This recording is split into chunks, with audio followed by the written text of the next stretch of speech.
ምንጊዜም ሚዲያ የዕለቱ ጉዳይ ከመጽሐፍት ገበታ ከአድማጮች መድረክ መስታወት የቅዳሜ ወጎችና የተወልደ እንግዳ መደበኛ ዝግጅቶቻችን ናቸው።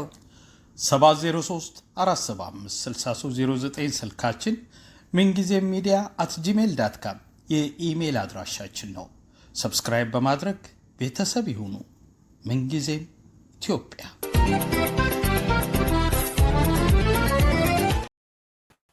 ሰላም ጤና ይስጥልኝ። ዛሬ ማክሰኞም አይደል ከመጽሐፍት ገበታችን ምርጥ የአእምሮ ምግብ ይዞላችሁ መጥቷል።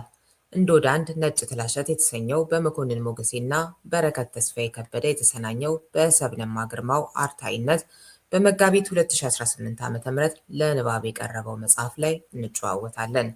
መጽሐፉ 351 ገጾች፣ አባሪ መረጃዎችንና መግቢያን ሳይጨምር 8 ክፍሎች አሉት። ከአሰናኞቹ አንዱ መኮንን ሞገስ እንግዳይ ነው። ፕሮግራሙን ርዕዮት ዓለሙ አዘጋጅቼ ያቀርብላችኋለሁ። ላይክ እና ሼር እያደረጋችሁ ተከታተሉን። ማክ ግብዣዬን ተቀብለ ስለተገኘ በጣም አመሰግናለሁ።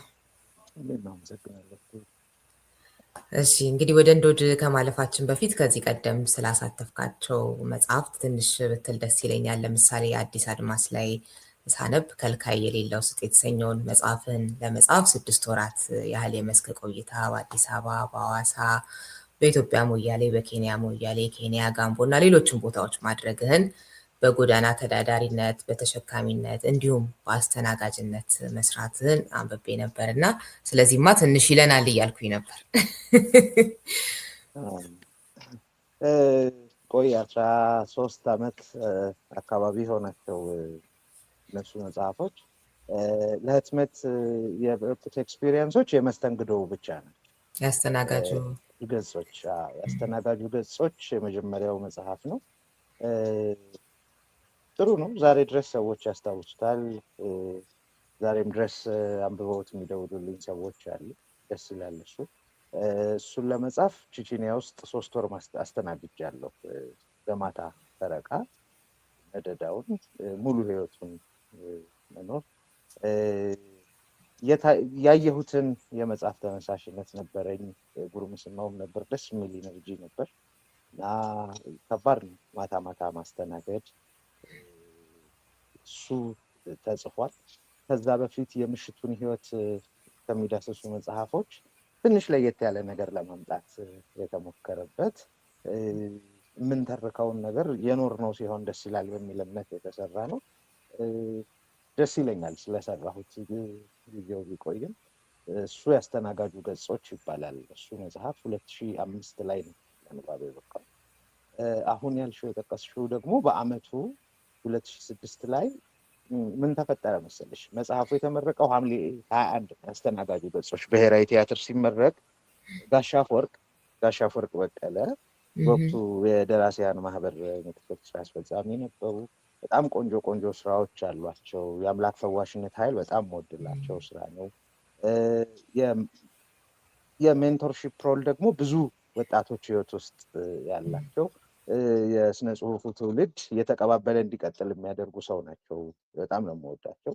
እሳቸው አንዱ የመጽሐፉ ምርቃት የክብር እንግዳ ነው። ያስተናጋጁ ገጾች ላይ ከዩኒቨርሲቲ ተማሪዎች ጋር የተያያዘች አንድ ሰው መጥቶ ያወራኝን የተከተበች ታሪክ አለች። እሷን አንስተው እቺን ነካ አርጋሃት ብቻ አለፍካል። ራሷን ችላ ለምን አልመጣችም አሉ። በሰዓቱ ደግሞ በዘመቻ መልክ ሴት ዩኒቨርሲቲ ተማሪዎች ላይ ብዙ ነገሮች ይጻፉ ነበር። በየመጽሔቱ በየጋዜጣው ይጻፉ ነበር። አንዳንዶቹ ትንሽ ከመስመር ያለፉ የመመለስ ሚና ሳይሆን የሚኖራቸው በዛው የመግፋት ሚና ያላቸው ጽሁፎች ይወጡ ነበር። እሳቸው ያንን ሲሉ እኔም ካየሁት ነገር አንጻር ሐምሌ 21 መጽሐፉ ተመርቆ እኔ ነሐሴ 9 ወደ ሐዋሳ ሄድኩ። ሐዋሳ ከዛው የአመታዊ የአካዳሚክ የሩን ትምህርት ጨርሰው ግን እዛው የሚቆዩ ልጆችም ብዙ እንዳሉ መረጃው ስለነበረኝ ሄድኩ። 2 ቤቶች ውስጥ በአስተናጋጅነት 3 ወር ከ15 ቀን ገደማ ሰራሁ። 8 ልጆች ቀረብኩ። መጨረሻም ላይ አላማዬ ሳስተናግድም ከነሱ ጋር የተዋወቅንበትም አላማ ስነግራቸው 4ቱ እንድጽፈው ፈቀዱልኝ። ከዛ መጽሐፍ የቻልሽውን ሁሉ አትጽፊም አይደል? አንዳንድ ታሪኮች ባይነገሩ የሚመረጡ ታሪኮች አሉ። ለሆኑ መከራዎችና ባለቤቶቻቸው ፈቃድ የመስጠት አይነት እውቅና የመስጠት አይነት የሚሆኑ ታሪኮች አሉ። ምናልባት እንደ ጸሐፊ መጽሐፉን ሰዎች ዋው ሊሉት ይችላሉ። ያልተነገረ አይነት ህማም ይዞ ይመጣና መነጋገሪያ ሊሆን ኃላፊነት እንደሚሰማው ጸሐፊ ነው የምትለው እንጂ እንደውም የበለጠ ቫይራል። ስለዚህ ከአራቱ የፈቀዱልኝ 4ቱ ናቸው።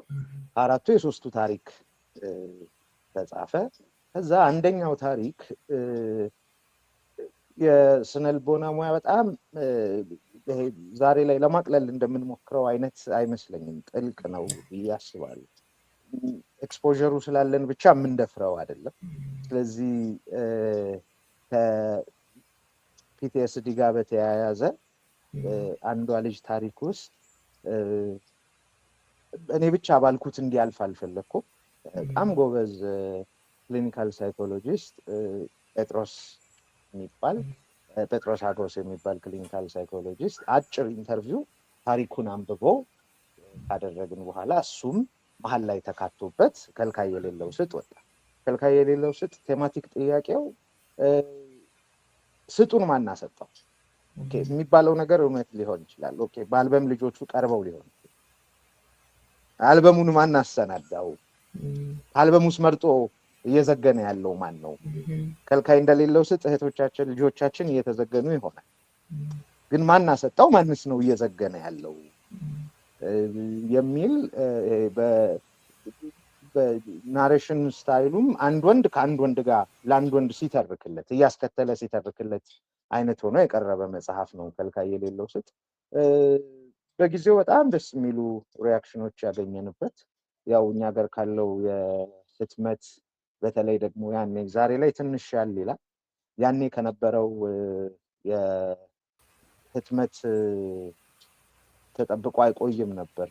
ከህትመት ጋር የተያዙ ስርቆቶችም ምንም ነበሩና ከዛ ጋር በተያያዘ እንዲሄድ ያሰብነውን ያህል ሳይሄድ የቆመ መጽሐፍ ነው። በቅርቡ ግን አማዞን ላይ እናደርገዋለን እያልን ነበር። እስኪ አዎ አድርጉት፣ አሪፍ ነው። ምክንያቱም በተለይ ወደዚህ ያለው አንባቢ ደግሞ የሚያገኘው አንዳንድ ጊዜ ያው ከሀገር ቤት ቸር የሆኑ ሰዎችም እኛም እየላክንም ምንም እንድናመጣም አማዞን ደግሞ የበለጠ ይቀላል እና እሱን አሪፍ ነው እንደሱ ማድረጉ። በዚህ አጋጣሚ አሁን የምንወያይበት እንዶድም አማዞን ላይ ያለ የሚለውን ውጭ ላሉ አንባቢዎች መናገር እፈልጋለሁኝ። ሀገር ቤት ላሉትም እዚህ ላሉትም የት ይገኛል የሚለውን መነበብ በጣም ስላለበት ማለት ነው። ይህ መጽሐፍ ቆንጆ አድርጋችሁ ነው የጻፋችሁት። በእውነት በጣም ላመሰግን እፈልጋለሁ። የርዕሰ ጉዳዮቹ በጥልቀት መታየታቸው ብቻ አይደለም ውብ በሆነ መንገድ ነው ያቀረቡት እና ሁሉም ሰው ቢያነበው ደስ የሚለኝ መጽሐፍ ስለሆነ እንደው ከመጀመራችን በፊት የት ይገኛል የሚለውን ትንሽ ብትልበት ደስ ይለኛል። ኢትዮጵያ ውስጥ ላሉ አንባቢያን በጣም ጥቂት ቅጂዎች ቀርተዋል። አሁን ባለን መረጃ አዲስ አበባ ውስጥ ጃፋን፣ ኤዞፕ፣ ሀሁ ይገኛል። ከአዲስ አበባ ውጭ ደግሞ ወደ ተወሰኑ ክፍላት ሀገራት እየላክን ነው። ኢዮብ ጋር ደግሞ ሐዋሳ መኖሩን አውቃለሁ። በአማዞን ላይ ደግሞ በ4 አማራጮች ቀርቧል። አማዞን ላይ ኪንድል ለሚወዱ የኪንድል ቨርሽን አለ። በዲጂታል ማንበብ ለሚፈልጉ በፔፐር ባክ 2 አይነት ኦፕሽኖች፣ ማጥናት መጠየቅ ለሚወዱ በትልቁ አለ ፔፐር ባክ። ደግሞ ይዘውት መንቀሳቀስ ገዝተውም ለሰዎች ለመላክ ደግሞ ዋጋውም እንዲመች በመጨረሻ ላይ ግራውንድ ፔፐር ጨምረንበታል። እሱ አለ። ከዛ ሃርድ ከቨር ይሄ መጽሐፍ ይገባዋል ሸልፌ ላይ ይኑር ብለው ለወሰኑ ደግሞ ዋጋው ወደድ ቢልም በሃርድ ከቨር ቨርሽን ደግሞ ተዘጋጅቶ ቀርቧል። እሺ አመሰግናለሁ ማክ። እንግዲህ እንዶድ ከተሰኘ አንተና ባልደረቦች ታዘጋጁት ከነበረ የሬዲዮ መሰናዶ የተወሰደ ስያሜ ነው የመጽሐፉም ስያሜ የሆነው። የአርታዩ ሰብነባ ግርማው ማስታወሻም ሆነ በየመጽሐፉ ክፍሎች መግቢያ ላይ የምትሰጡት አጭር ማብራሪያ የሬዲዮ መሰናዶውና መጽሐፉ አንድነትና ልዩነትን ላነበበው ሁሉ ግልጽ የሚያደርግ ነው። ነገር ግን ያላነበቡም ሰዎች ስለሆኑ የሚያዳምጡን ያኛው እንዶድና ይሄኛው እንዶድ ምንና ምን ናቸው ልልህ ወደድኩ።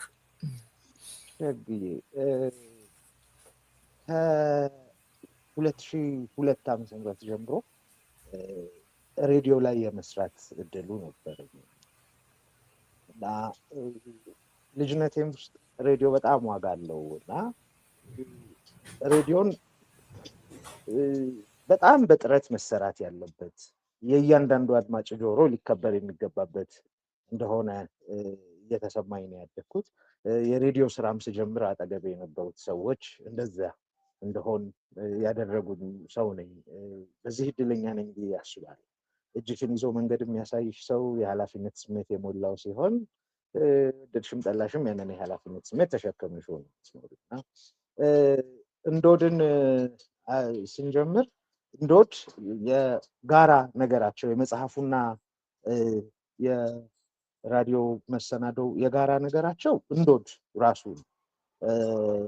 ከዛ ውጪ መጽሐፉ ላይ የተካተቱት 8ቱ ክፍሎች 8 ኤፒሶዶች ነው። 8 ክፍል ሆነው የ8 የ2 ሰዓት የራዲዮ መሰናዶዎች ናቸው። የራዲዮ መሰናዶዎቻችንን ጥራት ጉዳይ አንዳንዴ ቆም ብሎ መጠየቅ ያሻን የለ ምን ያህል መሰናዶዎች መጽሐፍ መሆን ይችላሉ በይዘታቸው? እሱ ያሳስበኝ ነበር። ደግሞ እድለኛ ነኝ በወዳጆች ለ4 ሰዓት መሰናዶ ልክ መጽሐፉን ስትገልጪ እንዶድ ምንድር ነው የሚለው ስር የተዘረዘሩት በሙሉ በተለያየ የእድሜ ደረጃ፣ በተለያየ የትምህርት ደረጃ፣ በተለያየ የሙያ መስክ ውስጥ ያሉ ባለሙያዎች በቀላሉ ቪዥንን ሼር አድርገው እንዶድን በሰፊው ሰራ። በሳምንት 4 ሰዓት ለመስራት 18 ሆነን የምናውቅበት ጊዜ አለ። 18 ባለሙያዎች በሳምንት 4 ሰዓት ብቻ የሚተላለፍ የሬዲዮ ፕሮግራም ባልደረባዎች ሆኑ። በጣም ጥቂት ከሆነ ልክ በደንብ በሳምንት 4 ሰዓት እየሰራን እንደ አንድ ጣቢያ ነበር የምንንቀሳቀስ፣ እንደ አንድ ሙሉ የ24 ሰዓት ስርጭት እንዳለው የሬዲዮ ጣቢያ እና እሱን ስናደርግ በጣም ጥቂት የሰፖርት ቲም ነበረው። ከዛ ቪዥዋል ኮሚኒኬሽን ዴስኩ ላይ የሚሰሩ ጥቂት ልጆች ስለሚያስፈልግ ብቻ እሱም የረባ ሆኖ ሳይሆን ለነሱ ጥቂት እንከፍል ነበር። ከዛ ውጪ የሬዲዮ ዝግጅት ውስጥ ሬዲዮ እኮ ሳልገባ ቆየሁ ብሎ ቅር የሚለው እንጂ ስለ ክፍያ የሚያወራ ባልደረባ አልነበር። ይህን ሁሉ ጊዜ ስንሰራ ከስፖንሰርሺፕም ጋር በተያያዘ ምንም ያህል ብጥሪ ይዘት ጉዳይ ሆኗል። ዘንድሮ ጠንከር ያሉ ይዘቶች ፈላጊ ያጡ ነው እና ገቢ አልነበረውም እንዶድ ይሄን ያህል የሚባል በጣም ጥቂት ከአጠቃላይ የ400 ክፍል ገደማ ስርጭት 10% የሚሆኑ ዝግጅቶች ነበሩ በደጋፊዎች በስፖንሰሮች ተሸፍነው የሚያውቁት። እዛ ላይ የቀረቡ 8 ክፍሎች ናቸው ወደ መጽሐፉ ያመጡ። ሬዲዮ በባህሪው አካታች ነው። ሬዲዮ ላይ የሆነ ነገር ሲሰራ የሚሰማው በጣም የተለያየ ቦታ ላይ የቆመ የተለያየ የመረዳት አቅም ያለው የተለያየ የህይወት ምዕራፍ ውስጥ እያለፈ ያለ ሰው መሆኑን ያገናዘበ ዝግጅት ይጠይቃል ራዲዮ፣ በተለይ ቀጥታ ከስቱዲዮ የሚሄደው ስርጭት። ስለዚህ እሱ ደግሞ ለአንዳንድ ርዕሰ ጉዳዮቻችን የገዳቢነት ባህሪ አለ። ከመገናኛ ብዙሃኖቻችን ይዘትም ጋር ተያይዞ ደግሞ ትኩረት ስቦ ሌሎች ነገሮች እንዳይፈጠሩም ሰብሰብ ማድረግ የነበረብን ይዘቶች ነበሩ። ስለዚህ ወረቀቱ ላይ ሲመጣ እንደ ልብ ፈነጨንበት። እነዛን ሀሳቦች ልንል ወደን ያላልናቸውን ሀሳቦች፣ ልንጠቅስ ፈልገን ያልጠቀስናቸውን ሰዎች ሀሳቦች ጠቅሰን አስፋፍተን ሰራ ነው እንዶድን። ለይዘቱም ነጭ ጥላሸት የሚለውን ርዕስ ሰጠን። ይኸው ነው ርዕስ። በጣም እኔ ዩቲዩብ ላይ ያሉትን ያው ያኛውን የማግኘት አክሰስ ስለሌለ ማለት ነው ሰምቻቸዋለሁ የተወሰኑትን እና እንዳልከው ነው በጣም በሚገርም አይነት ሁኔታ የተሳትፎ አይነት ጎበዝ ልጆች ያላችሁበት እንደገና የሚነሱት ርዕሰ ጉዳዮች የሚነሳበት ጥልቀት ውበት በጣም የሚገርም ነው እና ያው እንዲህ አይነት ፕሮግራሞች ደግሞ እንዳልከው ስፖንሰር የላቸውም ብዙ ጊዜ እንዳለመታደል ሆኖ ሊኖራቸው የሚገባው እሱ ነበር። ለትውልድ አንዳች ነገር የሚያበረክቱት እነሱ ነበሩና በጣም ነበረ በቃ ያዘንኩት እንደዚህ አይነት ፕሮግራሞች ይቀርቡበት የነበረው ነው የቆመው የሚለው እና ምናልባት ተመልሶ የመምጣት ነገር ምናምን ይኖራል። እስኪ እሱ ሁላችንም የምንወደው ሁላችንም ለመስራት ዝግጁዎች ነን። ከአዘጋጆቹ መሀል ጥቂቶቹን ዝም ብዬ ላጋራሽ። ለምሳሌ ጥላሁን አበበ ወለላው ይባላል የሚባል ሰው 25 ዓመታት በተለያዩ ዓለም አቀፍ የተራድኦ ድርጅቶች ውስጥ እየሰራ ነው። በየጊዜው ሲብሰለሰል የኖረ ወዳጄ። ራዲዮ ከዛ በፊት ሰርቶ አያውቅም። ከዛ ግን እንዶድ ጋር ሲመጣ ይሄ ቁጭቱ ሬዲዮ ተከፍቶ 1 ሰዓት ከሱ ጋር መቀመጣት እያንዳንዱ ከባለሙያው የሚወጡ ቃላት ጥሪ ያሰኙታል። ሰው አምኖ አይደል እንደሚሰማው ጊዜ እኮ ነው የተሰጠው አይነት መብሰልሰሎች አሉት ሁሉ። እዛ ያደርገው የነበረው የዝግጅት ጥረት በጣም ይገርም ነው። በዚህ በኩል አለማየሁ ደመቀ የዝግጅት ክፍሉ ትልልቆቹ እነሱ ናቸው። በእድሜ አለማየሁ ደመቀ ከ250 በላይ ሙዚቃዎችን የሰራ ሰው ዮቶር 1 ዮቶር 2 አሁን ደግሞ የአርማጌዲዮን በር አዲሱ መጽሐፉን የጻፈ ባለሙያ እንዶድ ዝግጅት ክፍል ላይ የሚገባ ከሆነ ቀድሞ ያውቃል። ከዛ ቢያንስ 2 ቀናት ሌላ ስራ ይሰራል። ለ2 ሰዓቷ መሰናዶ ጊዜ ወስዶ ይዘጋጃል። ጠርሲዳ ከበደን ማንሳት ትችላለች። በጣም ጎበዝ ጸሐፊ ነች። በጣም ስኬታማ እናት ነች። ብዙ መከራዎችን አልፋ የመጣች ነች። ከ5 ዓመቷ ጀምሮ ሬዲዮ ላይ መስራት ትሻለች። ሰቃ ከተማ ውስጥ ከጅማ 19 ኪሎ ሜትር ወጣ ያለች ቦታ ነች። አነስ ያለች ምግብ ቤት ያያቷል። በ5 በ6 ዓመቷ ለእናቷ እንዲህ ሬዲዮ ላይ ሳወራ ትሰሚኛለሽ ትል ነበር። ላይፍ ታይም ቪዥናቸው የሆነ ከማህበረሰቡ የተቀበሉትን በሆነ መልኩ መልሰው ማበርከት የሚፈልጉ ሰዎች ያሉበት ነው። የፍታሄ ማን ያዘዋልን ማንሳት ትችያለሽ። ዓለም አቀፍ የዮጋና የሜዲቴሽን ባለሙያ ነው። በጣም መሰናዶውን ወዶ እንደውም የመጀመሪያው የእንዶድ ባልደረባ እሱ ነው ማለት ትችላለች። ሌላ አበባው ፍስሐ በቅርቡ በህይወት በሞት ያጣ ነው። መታሰቢያነቱንም ካረጋችሁላቸው አንዱ አቤ ይገርመኛል። በ3 ገጽ የዝግጅት ሰነድ ከሰጠነው መሰናዶውን እሱ ሊያቀርበው ሲገባ በትንሹ 40 ገጽ ምናምን የሚሆን ሰነድ ይዟል። እያንዳንዱ ቃሉን ተጨንቆ ይመርጣል። እንዲህ ሜሪ የህፃናት መምህር ሆና ተሰራ ነበር። ሜሪ መኮንን ይዛት መጣ የነበረው መንፈስ ሌላ ነው። ያልፋል አሻገር ሁሉም በምትይው ደረጃ ተሻለ ከበደ ብዙ ናቸው። ኋላ ላይ በረከት ከዛ ወጣቶች እኛም ወጣቶች ከሚባለው ከፍ አለ የሚለካ መሀል ላይ ታላላቆቻችን። ስለዚህ ታናናሾቻችንም ኢነርጂያቸው እንደሚያስፈልግ በማመን በረከትን ጋበዝን። በረከት ሌላ አለማየሁ ደመቀ ውስጡ የ140 ዓመት ሽማግሌ ያሉ ይላል ግጥሞቹን ሲያነብ። ከዛ ሂክማ ፋንቱ መጣች። በጣም ብዙ ሀረገወይን ድረስ በምን አይነት ጥረት ውስጥ ሆና እንዶድን ትሰራ እንደነበር ሳስበው ይሄ ብዙ ብር ለሚከፈልሽ ፕሮጀክት ራሱ የሚያደክም ሁኔታ ውስጥ ሆናም ላይክ የሌላ መገናኛ ብዙሃን ላይ ሙሉ ቀን ስትሰሪ ውለሽ ባገኘሽው ፋታ እንዶድን ስትዘጋጂ ውለሽ ከነ ሙሉ ፈገግታሽ እዛች ሰዓት ላይ መቆም። ዳዊት አርአያ በተመሳሳይ ጥረት ውስጥ ነበርና በጣም ብዙዎቹ በዛ ጥረት ነው የተሰራው። ስለዚህ እንደዛ በዛ ጥረት የተሰሩትን መሰናዶዎች ወደ መጽሐፍ ማምጣት ራሱ ሌላ ፈተና ነው።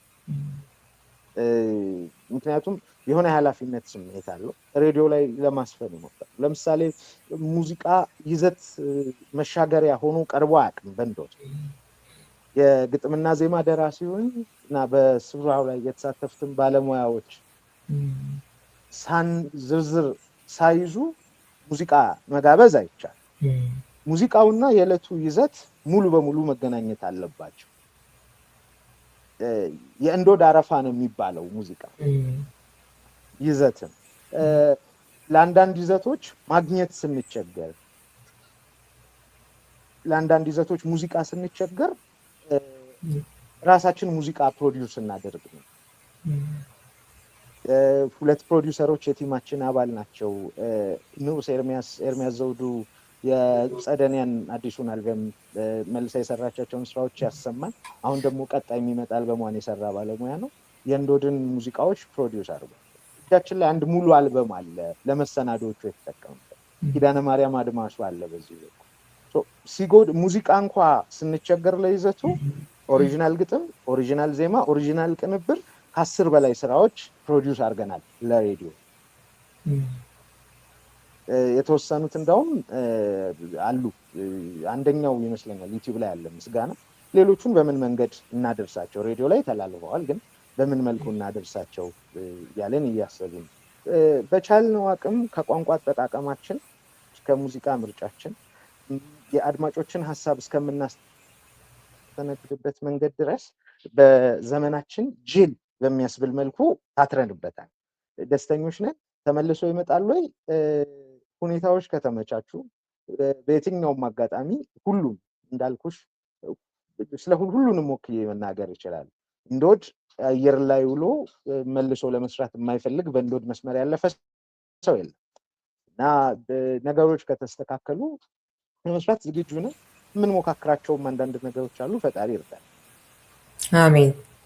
በዚህ አይነት ትጋት የሚሰራ በእንደዚህ አይነት ጥራት የሚሰራ ከዛ ደግሞ አቀባበሉ ደጋፊው ምን ይመስላል የሚለው ነገር ለቀጣይነቱ ወሳኝ ነው እና እንደው ቢያስቡበት ደስ ይለኛል። በተለይ ባለሀብቶቻችን ደጋግሜ የምለው ነገር ነው።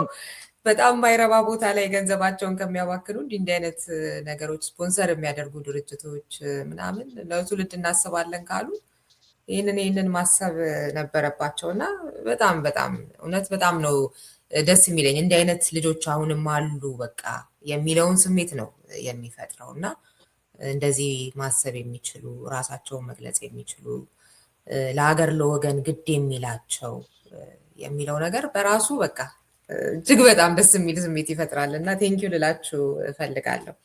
እንግዲህ ወደ እንዶድ ስንመጣ የመጽሐፉን መታሰቢያ ካበረከታችሁላቸው የሳይንስ ሊቃውንቶቻችን ፕሮፌሰር አክሊሉ ለማና ፕሮፌሰር ለገሰ ወልደ ዮሐንስ ታሪክ እና ከእንዶድ ባህላዊ አጠቃቀማችን በመነሳት የቀረጻችኋቸው አስተምሮች ስለ መጽሐፉ ዓላማና ይዘት በትልቁ የሚነግሩን አለ ብዬ ስለማስብ እሱን ደግሞ እስኪ እንጫወት።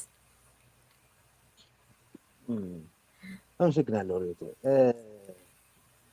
ብዙ ጊዜ የኛ የሆነ ነገርን ብዙ ዓለም አቀፍ ሀሳቦችን ማሸከፍ ሰዎች ነን። ሰዎች በኑረታቸው ውስጥ የገበዩቸውን አዳዲስ እውቀቶች ልታሸክም ይሆን ያን አዲስ እውቀት ከራስ ማንነትና ይዘት ጋር ደግሞ መቀየጥ የሚቻል ሀሳብ ስንፈልግ ስንዳክር ነበር። እንዶድ ሀሳቡ የመጣው 2003 አካባቢ ነው። እኔ የእርቅ ማዕድ ውስጥ እያለሁ ከዛ ከወጣሁ በኋላ እንዶድን ይዞ በደንብ ለማድረስ በርካታ ዝግጅቶች ተደረጉበት። እንዳልኩሽ የራስ የሆነን ነገር ዓለም አቀፍ ለሆኑ ይዘቶችና ሀሳቦች ምቹ ማድረግን ስናስብ ነው እንዶድ ጋር ያረፍን። በፈረንጃፍ አንድ ብራንድ አለ ፉቡ የሚባል ፎራስ ባይአስ የሚባል እንዶድም ከኛው ለኛው ይላል። እንዶድ 4 አዕማዳት አሉት። እንዶድን ተጠቅሞ የሀገር ሰው ልብሱን ሲያጥብ ሲያነጣ ጻዕዳ ሲለብስ ነበር። ስለዚህ የንጽህና የሚሻው ብዙ ጉዳይ አለን። ሁላችንም በአንድም ይሁን በሌላ መልኩ በኑረታችን ውስጥ የህይወት አዳፋ ተጣብቶናል። ስለዚህ እሱን ለማጽዳት የሚያግዙ ሀሳቦች ብናነሳበትስ የሚል ሀሳብ የመጀመሪያው እንዶድ ንጽህና ነው፣ አንዱ አዕማድ። ሁለተኛው እንዶድ መድህን ነው እንላለን። እንዶድ መድህን ነው ስንል ፕሮፌሰር አክሊሉ ለማ ባልደረቦቻቸው ዶክተር ለገሰ ወልደ ዮሐንስ እና ሌሎች በስም ልናውቃቸው ያልቻልን ግን አብረዋቸው እንደነበሩ በእርግጠኝነት መነገር የሚችሉ ብዙ ባልደረቦቻቸው አንድ ላይ ታትረው ከእንዶድ ዓለምን ላስጨነቀ በሽታ መድህን መውለድ ችለዋል። እዚህኛም በእንዶድ በቤተ ሙከራችን በምንቀያየጣቸው ሀሳቦች መድህን መሆን የሚችሉ ወይም መድህኑ ወዳለበት አቅጣጫ ማመላከት የሚችሉ ለግልና ለወል ችግሮቻችን መፍትሄ የሚሆኑ ሀሳቦች እናነሳበት ዘንድ ሁለተኛው አዕማድ መድህን ነው። ሶስተኛው የፕሮፌሰር አክሊሉ ለማና የዶክተር ለገሰ ወልደ ዮሐንስን ጥረት ስታይ የይሁዳ አዋርድ ሲሸለሙም የተነገረው ታሪካቸው ላይ በኋላም በተለያዩ ድርሳናት ላይ የምታዩ ብዙ ጊዜ ስናስበው አድዋ አካባቢ ሲሞቱ አዩ ቀንድ አውጣዎች። እዚህ በወቅቱ ከባድ የነበረው በወል ስሙጊል ሃርዚያ የሚባለው በሽታ በቀንድ አውጣ አስተላላፊነት እንደሚሆን ከዛ መድኃኒቱን አገኙ አይነት ናሬሽን እና ግን ከዚያች ኢንሲደንት ቀንድ አውጣ ሲሞት ካሉበት መጨረሻ ላይ እንዶድ 44 የተባለውን ዝርያ ለመድህንነት እስኪቀምሙ ድረስ 27 ዓመታት ገደማ አንዳንዶች 30 ብለው ይጽፉታል ፈጅቷል። ጋሽ አክሊሉና ባልደረቦቻቸው ለምሳሌ ጋሽ አክሊሉን ብቻ ይዘን ብናይ በወቅቱ ፓቶሎጂስት ሐኪም ነው። ሐኪም ይከበር በነበረበት ዘመን የኖሩ ያውም በምርምር ስራዎች ላይ የተሳተፉ ዓለም አቀፍ ግንኙነቶች የነበሯቸው ሰው ናቸው። ስለዚህ የውሃ ወለድ በሽታዎች ደግሞ የዝቅተኛው የማህበረሰብ ክፍል በሽታዎች ናቸው። ጠንካራ የኃላፊነት ስሜትና የሙያ ፍቅር ከሌለ በስተቀር ያን ያህል ጊዜ የሚያለፋቸው አይደለም። ስለዚህ ሶስተኛው አዕማዱ ተፈጥሮን በጽናት መመርመር የሚል ነው። ሰዎች ሆነን ስንኖር ለሚገጥሙን ተግዳሮቶች ለብዙዎቹ ተፈጥሮ ውስጥ ምላሽ አለ ብሎ ያምናል። እንዶድ የግልና የወል ስሪቶቻችንን በማጤን ተፈጥሯችንን በማጤን ለብዙ ችግሮቻችን መፍትሄ ማግኘት ይቻላል ብሎ ስለሚያምን ሶስተኛው የእንዶድ አዕማድ ተፈጥሮን በጽናት የመመርመር ተምሳሌትነቱ ነው። አራተኛው እንዳልኩሽ ውሃ ወለድ በሽታ ስጋት ሊሆን የማይችልበት የኑሮ ዘዬ የነበራቸው የተከበሩ ሐኪም የሩብ ምዕት ዓመት ልፋት የለፉት በጠንካራ የኃላፊነት ስሜት ይናጡ ስለነበር ነው ብለን እናምናለን። እኛም ያንን እናዋርሳለን። የእንዶድ አራተኛው አዕማድ የኃላፊነት ስሜት ነው። ስለዚህ በአስተውሎት ንጽህና፣ በአብሮነት መድህን ከተፈጥሮ በተቀዳ ጽናት ሰው ሆኖ መገኘት መቻልና ሌሎችንም ማስቻል ዓላማው አድርጎ ይዘጋጅ የነበረ የራዲዮ መሰናዶ እንዲያ ያሉ ሀሳቦች በቡድን እንዲጠየቁ ለማድረግ የተዘጋጀም መጽሐፍ ነው። እነዚህ አራቱ አዕማዳት ብለህ የገለጽካቸው እንግዲህ በየክፍሎቹ በየምዕራፎቹ ውስጥ እናገኛቸዋለን እና የሆነ እንደ መሰግሰጊያም አይነት ነገር እንደ ፍሬምም አይነት ነገር ሆነው በጣም ደስ በሚል ሁኔታ ነው የሚገለጹት እና እንግዲህ አድማጮቻችን ስለወደድኩት ነው አሰሪ በጣም ደስ የሚል በላችሁ አፌን ሞልቼ የምናገርለት መጽሐፍ ነው። አንብቡት ለማለት የማያሳፍር ነው። አንዳንድ ጊዜ አንዳንድ መጽሐፍ የሆነ ነገሩን ትፈልግና የሆነ ነገሩ ደስ ባይልህም ግን ደግሞ በቃ ደግሞ መተላለፍ ያለባቸው መልዕክቶች ወይ ደግሞ መታየት ያለበት ከውበት አንጻር ምናምን እንዲህ ነገር ኖሮ ለሆነ ነገሩ ትወያይበታለህ። ግን በቃ በእያንዳንዱ ነገሮች በእያንዳንዱ ሀሳቦች መስማማት አይገባንም። ግን ስለ ውበት ሲነሳ የጻፋችሁበትን ስታንዳርድ እንደገና የሀሳብ ልቀቱ ሲነሳ ሙሉ ለሙሉ አንብቡት ለማለት የማያሳፍር መጋበዝ ያለበት የሚጠቅም መጽሐፍ ሆኖ ነው ያገኘሁት እና እንደዚህ እንድንል የሚያስችሉን ጥቂት መጽሐፎች ናቸው በዚህ ዘመን እና በጣም ለሱም ላመሰግን እፈልጋለሁ። ደስ ነው ያለኝ በበኩሌ። ምክንያቱም ያው ዘመኑ ቅድም ስትገልጸው እንደነበረው አይነት ነው። ምን ላይ ነው መተኮር የሚፈለገው፣ ምንድነው ገንዘብ የሚያመጣው የሚለው ነገር እና በሬዲዮ ፕሮግራሙም በዚህም እየሰራችሁ ያላችሁትን ነገር ሳይ በጣም ኃላፊነት የሚሰማው ነው። ለዛውም ደግሞ ኃላፊነት መሰማትን እንደ ጅልነት በሚታይበት ቅድም እንዳልከው ዘመን ላይ ተሆኖ እና እሱ የሆነ አይነት በደንብ መሰጠት ይጠይቃልና ነው። እስኪ ስለ ነጭ ጥላሸት ትንሽ እንባባል። ለምን መሰለ እንግዲህ እንዶዳ አንድ ሰውነት የሚል ርዕስ ያለው መጽሐፍ ይዛችሁ እንደምትመጡ የሆነ ፕሮግራማችሁ ላይ አድምጬ ነበር እና አሁን ነጭ ጥላሸት ሲሆን በእርግጥ እንደዚህ ከርዕስ አንጻር ሲታይ ሳቢ መሆን አለበት አይደል? አንዱ የርዕስ መሆን ካለበት ነገሮች ውስጥ ነጭ ሆኖ ጥላሸት እንዴት ይሆናል ከሚል ጥያቄ ከሚጭር ጀምሮ እንኳን ሆነ የሚያስብል ነገር አለው። ግን እንደው ሌሎች ምክንያቶችም ሊኖሩ ይችላሉ እና እስኪ ትንሽ እንደ ወደ አንድ ሰውነት አለ። አሁን ሙሉ መጽሐፍ አንዱም ይዘት እዚህ ውስጥ አልመጣም። ሙሉ መጽሐፍ አለን። ግን እሱ የረጋ ጊዜ ይፈልጋል። የረጋ ጊዜ ይፈልጋል ስልሽ ለአንባቢው አሁን የምትሰጪው አይነት ይዘት አለ። ምናልባትም ካልበላ ሰው ጋር ስለ መኪና ውበት ማውራት አይቻልም ማለት ነው። ውሃ የጠማውን ሰው ስለ አየሩ አሪፍነት ልታማክሪው አትችልም።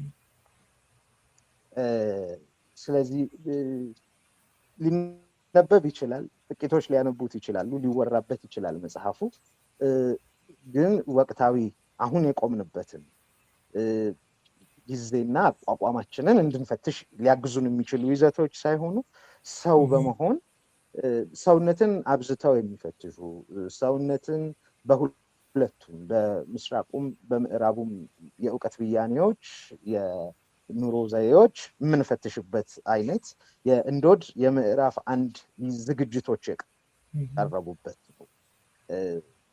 ነገን የመጨረሻው ምዕራፍ ለምሳሌ ነገን አብዝቶ የሚናፍቅ ሰብዕና ዛሬን በድል ይሻገራል። ግን ዛሬ ላይ ስንቆም ነገን መናፈቅ እንድንችል ስለመቻል ነገን ስለመናፈቅ ማውራት እንችላለን ወይ? በእርግጥ ጊዜው የሚፈቅደው አይነት አልሆናለ እሱ ሐሳብ። ካልሆነም ወስዶ መጫን ነው የሚሆነው ሰው ላይ።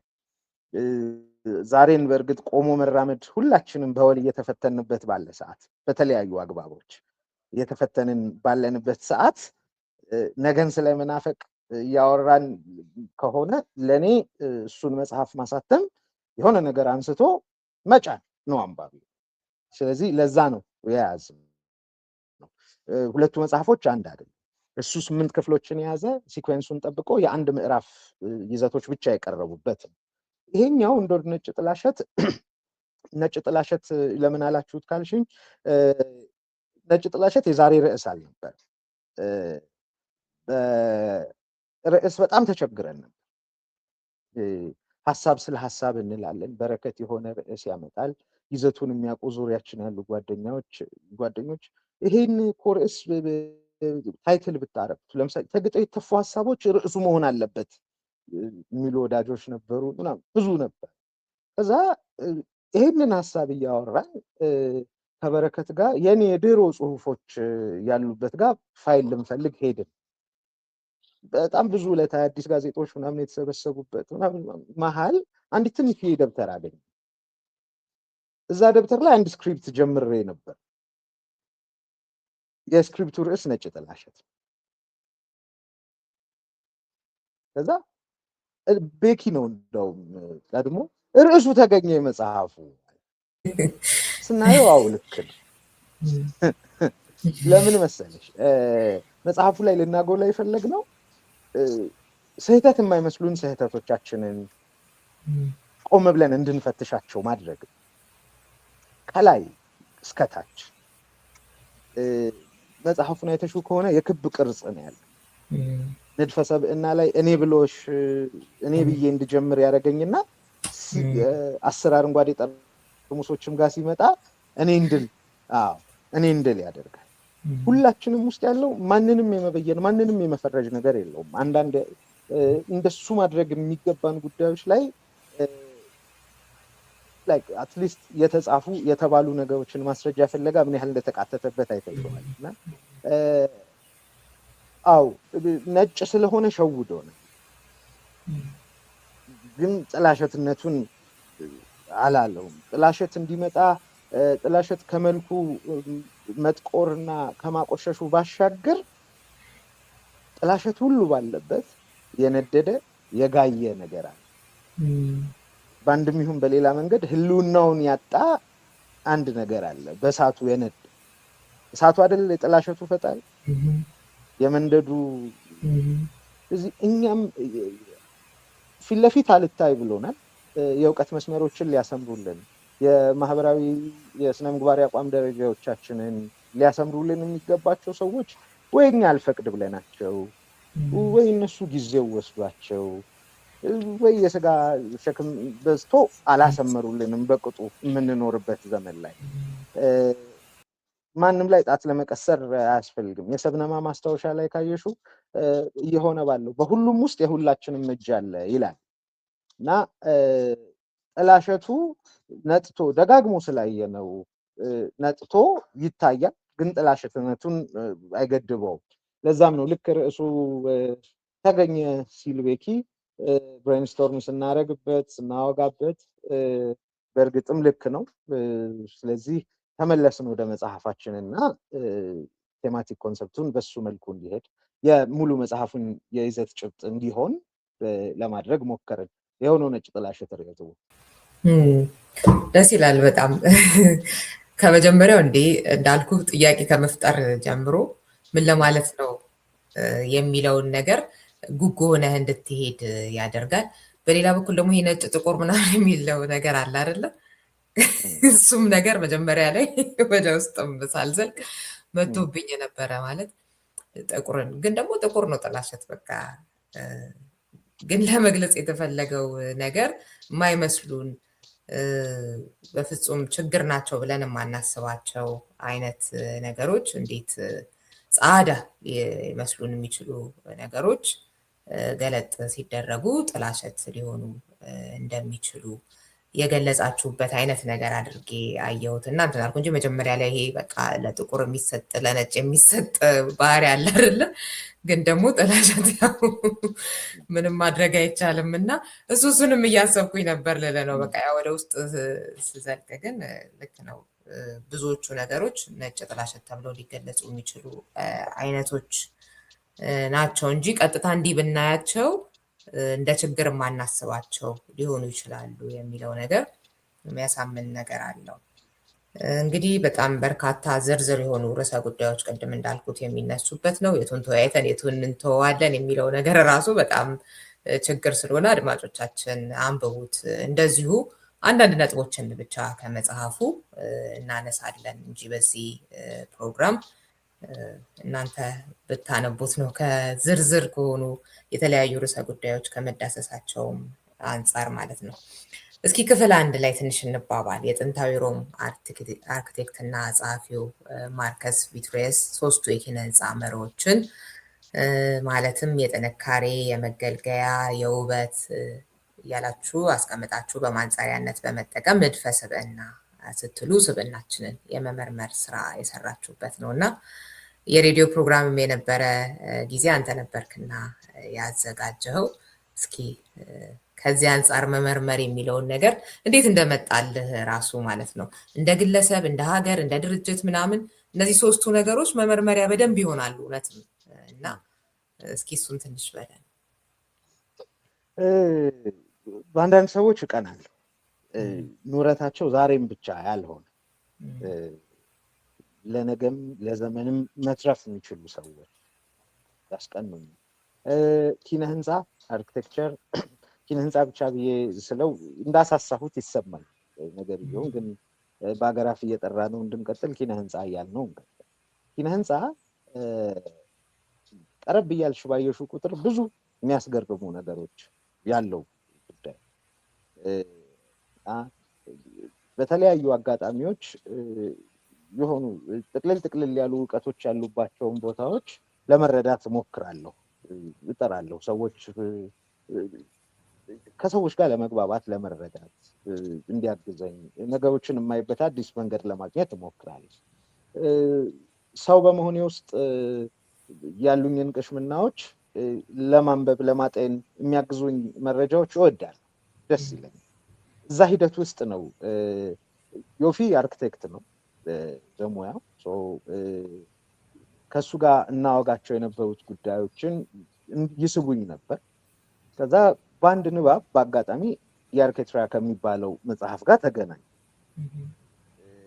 በሃርድ ኮፒ ሊገኝ የማይችል ነው።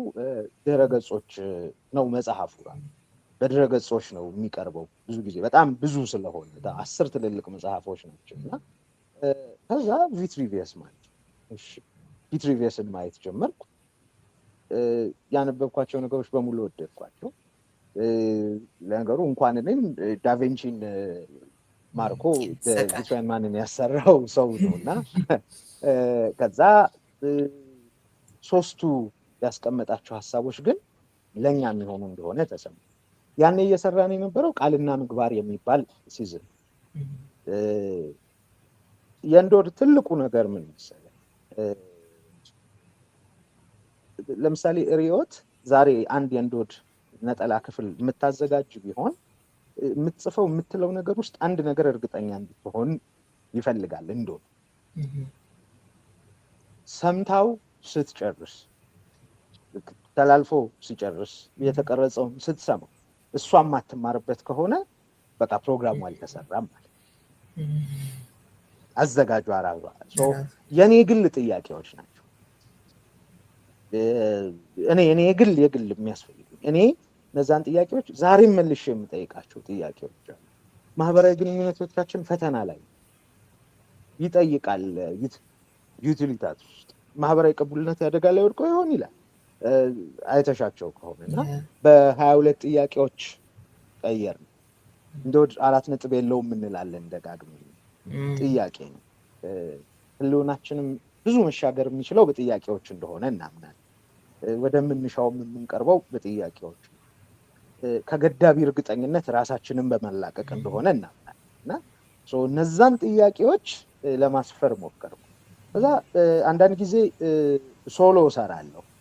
ለዝግጅት በቂ ጊዜ የማይኖራቸው ሲመስለኝ ባልደረቦቼ ወይ እኔ ቀድሜ ካልሰጠኋቸው፣ አንዳንዴ ደግሞ በውሳኔ ሶሎ የ2 ሰዓት ሾዎች ብቻዬን የምሰራበት ጊዜ አለ እና እንደሱ ልሰራው እንዳሰብኩ ለጥሌ ስነግረው በፍጹም ይሄንማ እኔ አጋፍረዋለሁ ጋር ከዛ ጥሌ ጥያቄዎቹን ሳያቸው ዝግጅት ሲያደርግ ሌላ ሾው ሆነ፣ በጣም ሰፊ ሆነ እና አድማጮችም ጋር የነበረው ነገር በጣም የሚያምር ነው። ከዛ በኋላ እሱ ክፍል 10 ሆኖ ነው የቀረበው። 11 12 13ም ንድፈ ስብዕና ሆኖ ነው የቀጠለው። ከዛ በኋላ ጥሌ የዘመናዊውን ዓለም በፈረንጅ ፕሪንሲፕልስ ኦፍ አርኪቴክቸር የሚባሉ 7 ኤሌመንቶች ደግሞ ለየ። ከዛ እነሱ ላይ ያዘጋጀው ሾው ቀጠለ። ማሳረጊያውን ደግሞ ዮፊን አንድ ነገር ይሰራል። ዮፍታሔ ማን ያዘዋል የእንዶድ ባልደረባ። ከዛ ውጪ የሁለንተና እድገት ማዕከል መስራች ነው ዮፊ። ምን አለ መሰለሽ ዮፊ ጋር በጣም ደስ የሚለኝ እንደ አንድ የእውቀት ዲሲፕሊን እንዲሆን የስኪል ዲሲፕሊን እንዲሆን የተመረቀው እንደነገርኩሽ ኪናንስ አርኪቴክቸር ነው። እሱን ወደ ሰውኛ አምጥቶት ሰብአዊ ምህንድስና የሚባል ይዘቶች ላይ ይሰራል። ምዕራባውያን ጋር ያሉ የሰከነ ህይወት ልምምዶች የምስራቅ ስልጣኔ ውስጥ ያሉ፣ በዚህ በኩል ምዕራቡ ጋር ያሉ የዌልቢንግ ኮንሰፕቶችን አይጦ የሚያመጣ ኢትዮጵያዊ ሀሳብ ለማድረግ የሚሰራበት ሰብአዊ ምህንድስና የሚል ሀሳብ አለው እና እሱን ሀሳቡን ሪፍሌክት የሚያደርግበት ከእንዶድ ጋር በጣም በደንብ የሚተሳሰሩ ሀሳቦች ስለሆኑ 4ኛው ክፍል እሱ ሆኖ ተሰራ። እዛ የመጀመሪያዋን በ22 ጥያቄዎች የተቀነበበችዋን ሾው የመጽሐፉ መጀመሪያ እንዲሆን አደረግነው። መሰረቴ እንደምን ያለ ነው ብሎ ከሚጀምር ጀምሮ እውነት ነው። መሰረታችን እንደምን ያለ ነው የሚለው አካባቢያችንን፣ መምህራኖቻችንን፣ ትምህርታችንን፣ ሃይማኖትን፣ ወላጆቻችንን ከዛ ደግሞ ራሳችንን ቆመ ብለን እንድንመረምር የሚያደርጉ ጥያቄዎች እንዳልከው በርካታ ጥያቄዎች የሚቀርቡበት ይሄ ውበትስ ውጫዊና ውስጣዊ ማንነታችን ስምም ነው ወይ የሚለው በጣም ብዙ ነገሮች የሚያነጋግሩ ናቸው። እንግዲህ አድማጮቻችን አንብቡት ነው የምለው። በዚህ ፕሮግራም ላይ አንዳንድ ነገሮችን ነካ ነካ ማድረግ ብቻ ነው እንዳልኳችሁ እና ለሰዎችስ ለሌሎችስ ምን ያህል አገለግላለሁ የሚለውን ከአገልግሎት አንጻር የኪነ ህንፃውን እንግዲህ ወደ ሰው አምጥታችሁት እንዴት አድርገህ እንዳስቀመጥከው አድማጮቻችን ያንብቡትና ሌላ ጊዜ እንግዲህ ምን እንደተሰማቸው ይነግሩናል ብዬ አስባለሁኝ። ቅድም ጥሌን በደንብ ስታነሳው ነበር እና የሚገርም ሰው ነው እውነትም። ጽሁፎቹን አድማጮቻችን እንግዲህ ታውቋቸዋላችሁ ብዬ አስባለሁኝ። እንደገና ደግሞ ሬዲዮ ላይ የነበረውንም እንደዚሁ አስተዋጽኦ ቅድም ማክስ ሲናገር ነበር። የሰማችሁ በተለይ የአገር ቤት አድማጮች በርካቶች ትኖራላችሁ ብዬ አስባለሁኝ። እኔም ጋር አንድ ሁለቴ እንግዳዬ ነበር እና ቆንጆ ጊዜ ነበረን። የእሱ ይሄ ወሊ ገላን አላገላን የሚል የኦሮምኛ አባባል ስያሜን ሰጥቶ ደግሞ የጻፈው ክፍል 2 ላይ አለ እና ተግባብቶ ወይም ተስማምቶ የወጣ በስኬት ወይም በድል አብሮ ይመለሳል እንደማለት ስለመሆኑ ይነግረናል። እዛ ላይ በጣም የሚገርም ነገር አለው። አንድን አጋጣሚ እንዴት አድርጎ ወደ ራስ መመርመሪያ እኛም ራሳችንን መረምር ዘንድ ወደሚረዳ ነገር እንደወሰደው እና ለአድማጮቻችን እንደው ትንሽ ለማለት ያህል በደኖ ወረዳ ቦርቶሎ ቀበሌ ስለተመለከተው የማሽላ እርሻ ልዩ ውበት ይነግረንና አስከትሎ እንዲህ ይላል ጥላሁን አበበ ወይም ወለላው በገጽ 68 ላይ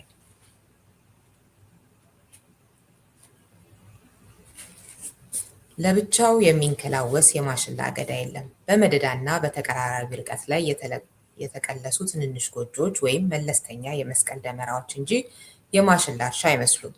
ወይ ደግሞ እንደ ቆነጃጅት ፀጉር በጥንቃቄ ተከፍለው የተገመዱ ቁጥርጥር ስራ የሉት አይነት እህቶቻችንን ይመስላል የማሽላው እርሻ።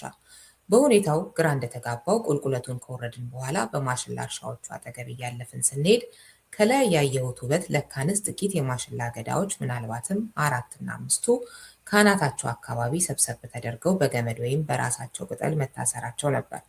አንድም የማሽላ አገዳ ለብቻው ሲንከላወስ አይታይም።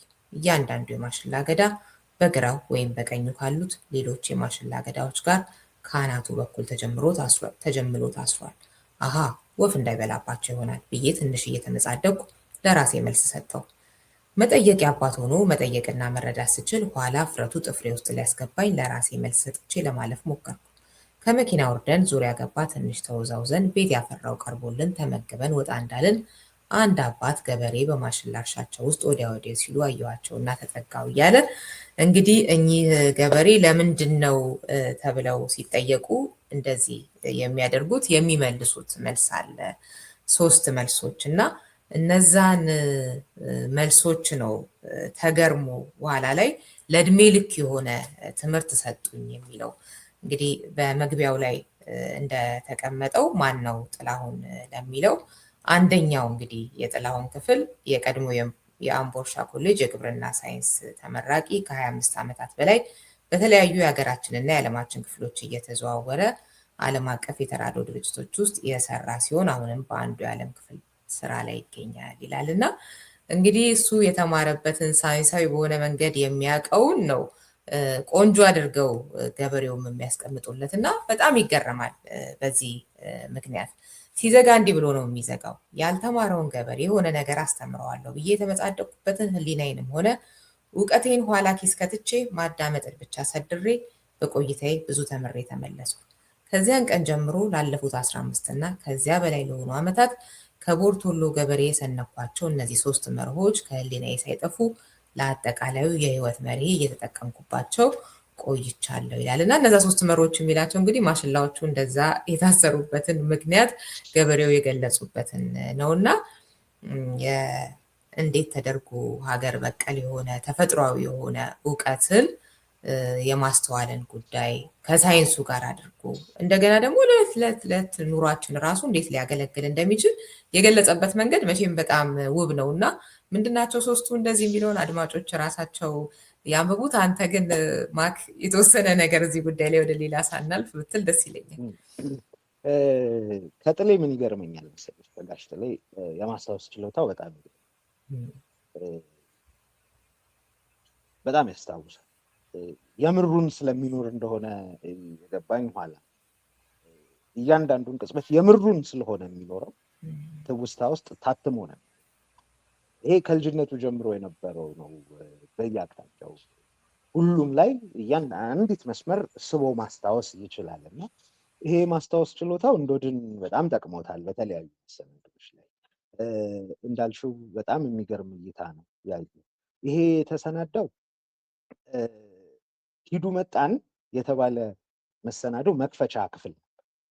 ስለ መንገዳችን ነበር ኤፒሶድ 1 እና ሂዱ መጣንን 30ውን ክፍሎች ፕሮዲውስ ያደረጋቸው እሱ ቀድሞ ለመሰናዶ ሂዱ መጣን ከመጀመሩ ከ6 ወር በፊት ተዘጋጅቶ ያለቀ የመሰናዶ ሰነድ ነበረው። እሱ ተስፋ ማንቆርጥባቸው ምክንያቶች የሚለው የዚህ መጽሐፍ ክፍል የሱ የዝግጅት ሰነድ ነው እንዳለ ቁጭ ያደረግነው።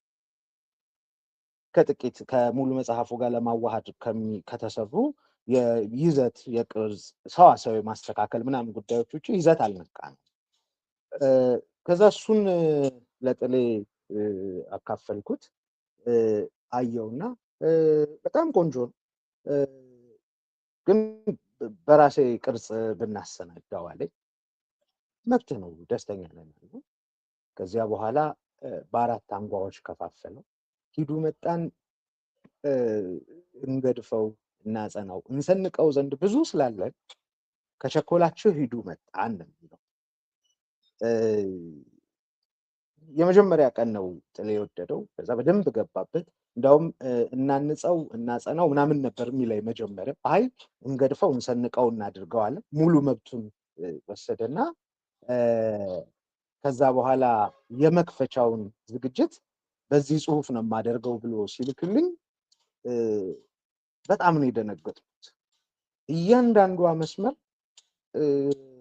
የሆነ ራስን ለመጠየቅ የምታደርግ ወደ ናቅናቸውና ወደ ተውናቸው የራስ እውቀቶች የራስ መረዳቶች ለመመለስ በር የምትከፍት ሀሳብ ነች። እዚህ መጽሐፍ ውስጥ ደግሞ የገባችበት ቦታም አስተውለሽ ከነበር ንድፈ ሰብዕና እኔ ነው የሚለው ስለ አንድ ሰው ነው።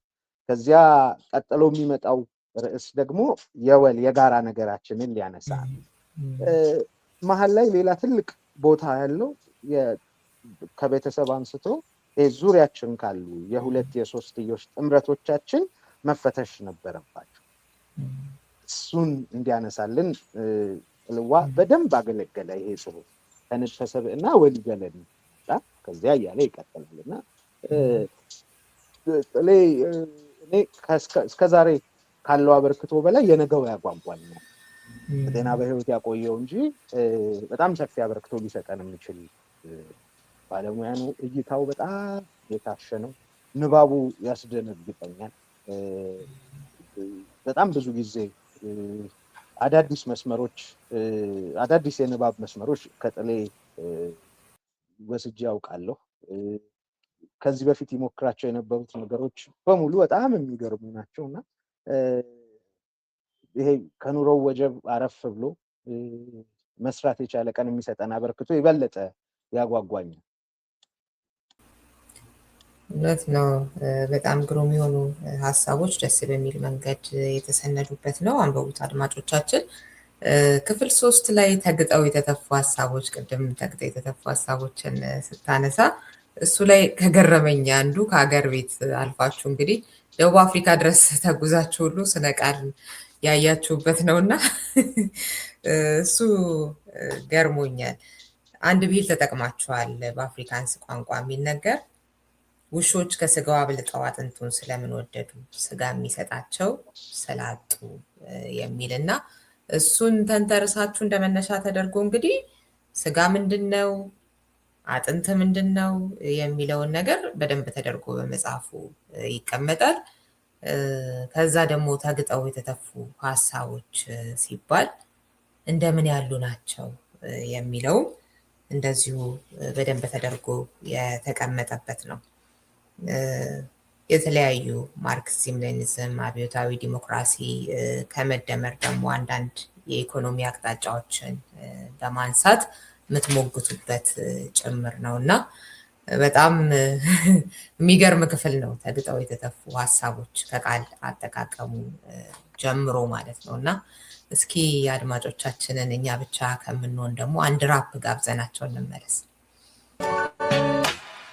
ውሾች ከስጋው አጥንቱ ለምን አብልጠው ወደዱ ስጋ የሚሰጣቸው ስላጡ ተግጠው የተተፉ ሀሳቦች ትርክቶች ስርዓቶች ስጋ እያስመስሉ በጋቱን አጥንቶች ተለክተው በጠበቡ ተሞክረው በከሸፉ ባልሰቡ በራሱ እውቀት እንደማይቻል መዳን በባዕድ ሀሳብ እንደ ጋሪ ፈረስ መጫን ሆን ተብሎ በሚፈበረክ ድንቁርና በከንቱ ጩኸት አጥምዶ ጊዜ ጉልበት እየበላ የሚቸርቸር በተጠና የወል ትኩረት ብተና መጠየቅን እያሸሸ መንጋነትን እያሟሸ ለስርዓት ባሪያነት እያጨ ስጋ እንደሌለ አጥንት እያስለጨ እድሜ ማራዘሚያ ቼርስ እያገጫጨ ልንደመር መመሳሰል ግዱ የሀሳብ ልዩነት ለማይፈቅዱ ለማዋጣት ልዩነት የማይገዱ ሆነን በተሰራን ይቀላል መንገዱ በአብሮነት መዳን ባስተውሎት ንጽህና መሰረት ጉዞ ላይ ነው ሲያገር ስብዕና በታሪክ ትርክታችን እንዶድ ያስፈልገናል ኡቡንቱ ልንባባል ይገባናል። በጣም ግሩም ነው። መቼም እንደዚህ ተደርጎ በሙዚቃ መጽሐፍ ይገለጻል ወይ ሀሳብ የሚለውንም ጭምር በቃ ቀለል ያሉ ነገሮች ላይ ብቻ መስራት የሚመስላቸው የሙዚቃ ብዙ ሰዎቻችን አሉ ሁሉም እዛ ውስጥ ባይገቡም እና እንዲህም የላቁ ሀሳቦች ይገለጻሉ የሚለውን ጭምር ያሳየ ነው እና ስለ አብነት ባላም ትንሽ ብንባባል ደስ ይለኛል።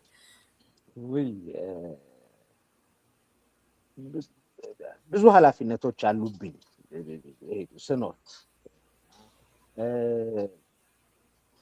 ከነሱ ኃላፊነቶች ጋር እንዲህ ጅል የሚያስብሉ ሀሳቦች ላይ በጊዜው ጥብቅ ከሚያግዙኝ ወጣቶች መሀል አንዱ ነው አብነት። ከአብነት ጋር እንተዋወቅም ነበር። እንዲሁ በሩቁ አንድ ሁለቴ ሰላም ተባብለን እናውቅ ይሆናል። በጋራ መንገድ ላይ መገናኘት ኦር የሆነ ቦታ እንጂ እውቂ አልነበረ። ጀባ የሚል ኢፒ ለቀቀ፣ ገሚስ አልበም። ጀባ ውስጥ 3 ትራኮች በጣም ይገርማል። በጣም ስልሽ በቀላሉ ሀሳቦች ልንገርሽ። ለምሳሌ አንደኛው ነግበኔ ይላል። ነግበኔን ረሱ ይላል። ጠቦቴን ወስደው ምን አቀመሱ በጌንስ ወስደው ተኩላ መለሱ ይላል ብሎ ነው የሚጀምረው።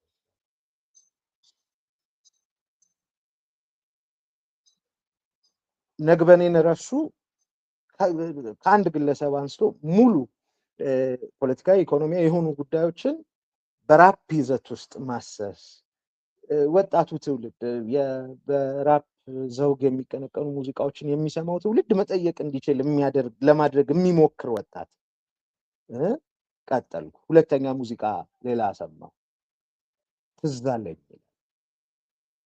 ከዩኤል ሚውዚክ ከዳኒ ጋር ነው አብረው የሰሩትና ትዝ አለኝን ስሰማ ደግሞ ሳምፕል አድርገውታል። ትዝ አለኝ የጋሽ ፍሬው። ከዛ ምን ይላል? ከእምነቱ እንደወደቀ ከዛፍ እንደወደቀ ቅጠል ከእምነቱ እንደተለየ ምዕመን እያለ ይወርዳልና ቤዚክ ኮንሰፕቱ አገሩ ውስጥ ሆኖ አገሩን እየናፈቀ ያለ ሰው ነው። ሶስተኛው ሙዚቃው ሌላ የምወደው ከሰባቱ ሙዚቃዎች የኔ 3 ፌቨሪቶችን እየነገርኩሻል። ሌላኛው የመንፈስ ጦርነት ይላል። ነጋሽ እንድሪያስ ከዛ ፕሮፌሰር መሳይ ሌሎችም ሞደርናይዜሽን ላይ ብዙ ያሉን ባለሙያዎች አሉና እነሱ ያሉንን እነሱን አንብበን ለመረዳት ስንሞክር ስንታገል የነበረው የዘመናዊነት ሐሳብ ኢትዮጵያችን ውስጥ ለምን አልሰፈንም ከሚለው ጋር ተያይዘው የሚነሱ ጥያቄዎች፣ በሰፊው ዓለም የሚሰራባቸው የሄሮሺፕ ኮንሰፕቶችን በአንድ ሙዚቃ ውስጥ ይጠይቃል። ኃላፊነት ወስዶ አንዳንድ ነገሮች ይላል ሙዚቃው ላይ። ይሄ ልጅ ማግኘት አለብኝ አልኩኝ። ከዛ እዛ አካባቢ ሊያውቁት ይችላል፣ ስልኩ ሊኖራቸው ይችላል የምላቸው ልጆች ጋር ደዋወልኩ።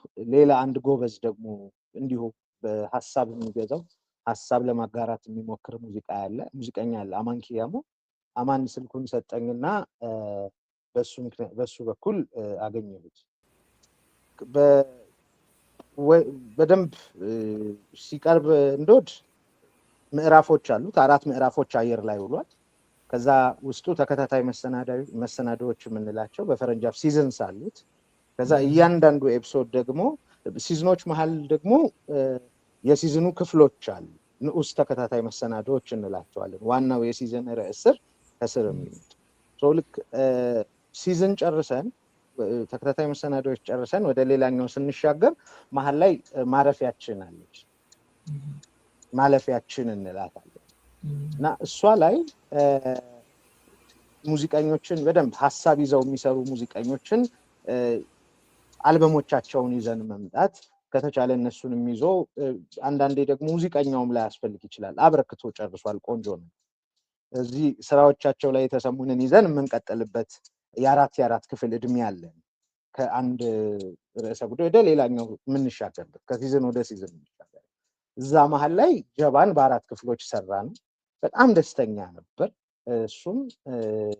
ከዛ በኋላ እንዶድ መጽሐፍ ሲወጣ ሰጠን። የእንዶድ ቤተሰብ ሆነ። እንዶድ ጋር የሚመጡ ሰዎች በተለያየ ምክንያት እንደሚወዱት ይነግሩናል። እንዶድን ከሚወዱ ሰዎች መሀል አንዱ ሆነ። ሀሳባችንም ስለሚገጥም እሱ በራፕ ዘውግ ሊለው የሚሞክረውን እኛ ደግሞ በዝሩ ቃል ልንል ስንታገል ነው የተገናኘ ነው እና ያው የዚህኛው ትግል አጋር ሆነ። መጽሐፉ ሲደርሰው እኔ ስሰማው እሱን በጣም ነው የደነገጥኩት። በጣም ማለት በጣም ያለፋን እንትንም ነው እሱና ቀጥሎ ያሉት ሁለቱ እንትኖች በጣም ጥንቃቄም ስለሚፈልጉ ሁለት አይነት ጥንቃቄ ነው የሚፈልጉት።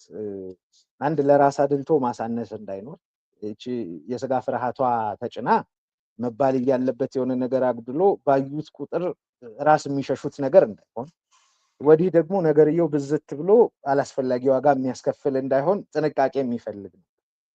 ልንል የፈለግነውን ሙሉ በሙሉ በተለይ በጭብጥ ደረጃ በአንዲት ደቂቃ ሙዚቃ እንደዛ ተነፈሰልን እና ልብ ይመርቅ ነው። እንደውም በቅርቡ ደግሞ ሁለተኛ ኢፒውን ይለቃል እና ይቅናው ሰዎች ጋር አብዝቶ ያድርሰው ምንመኝ።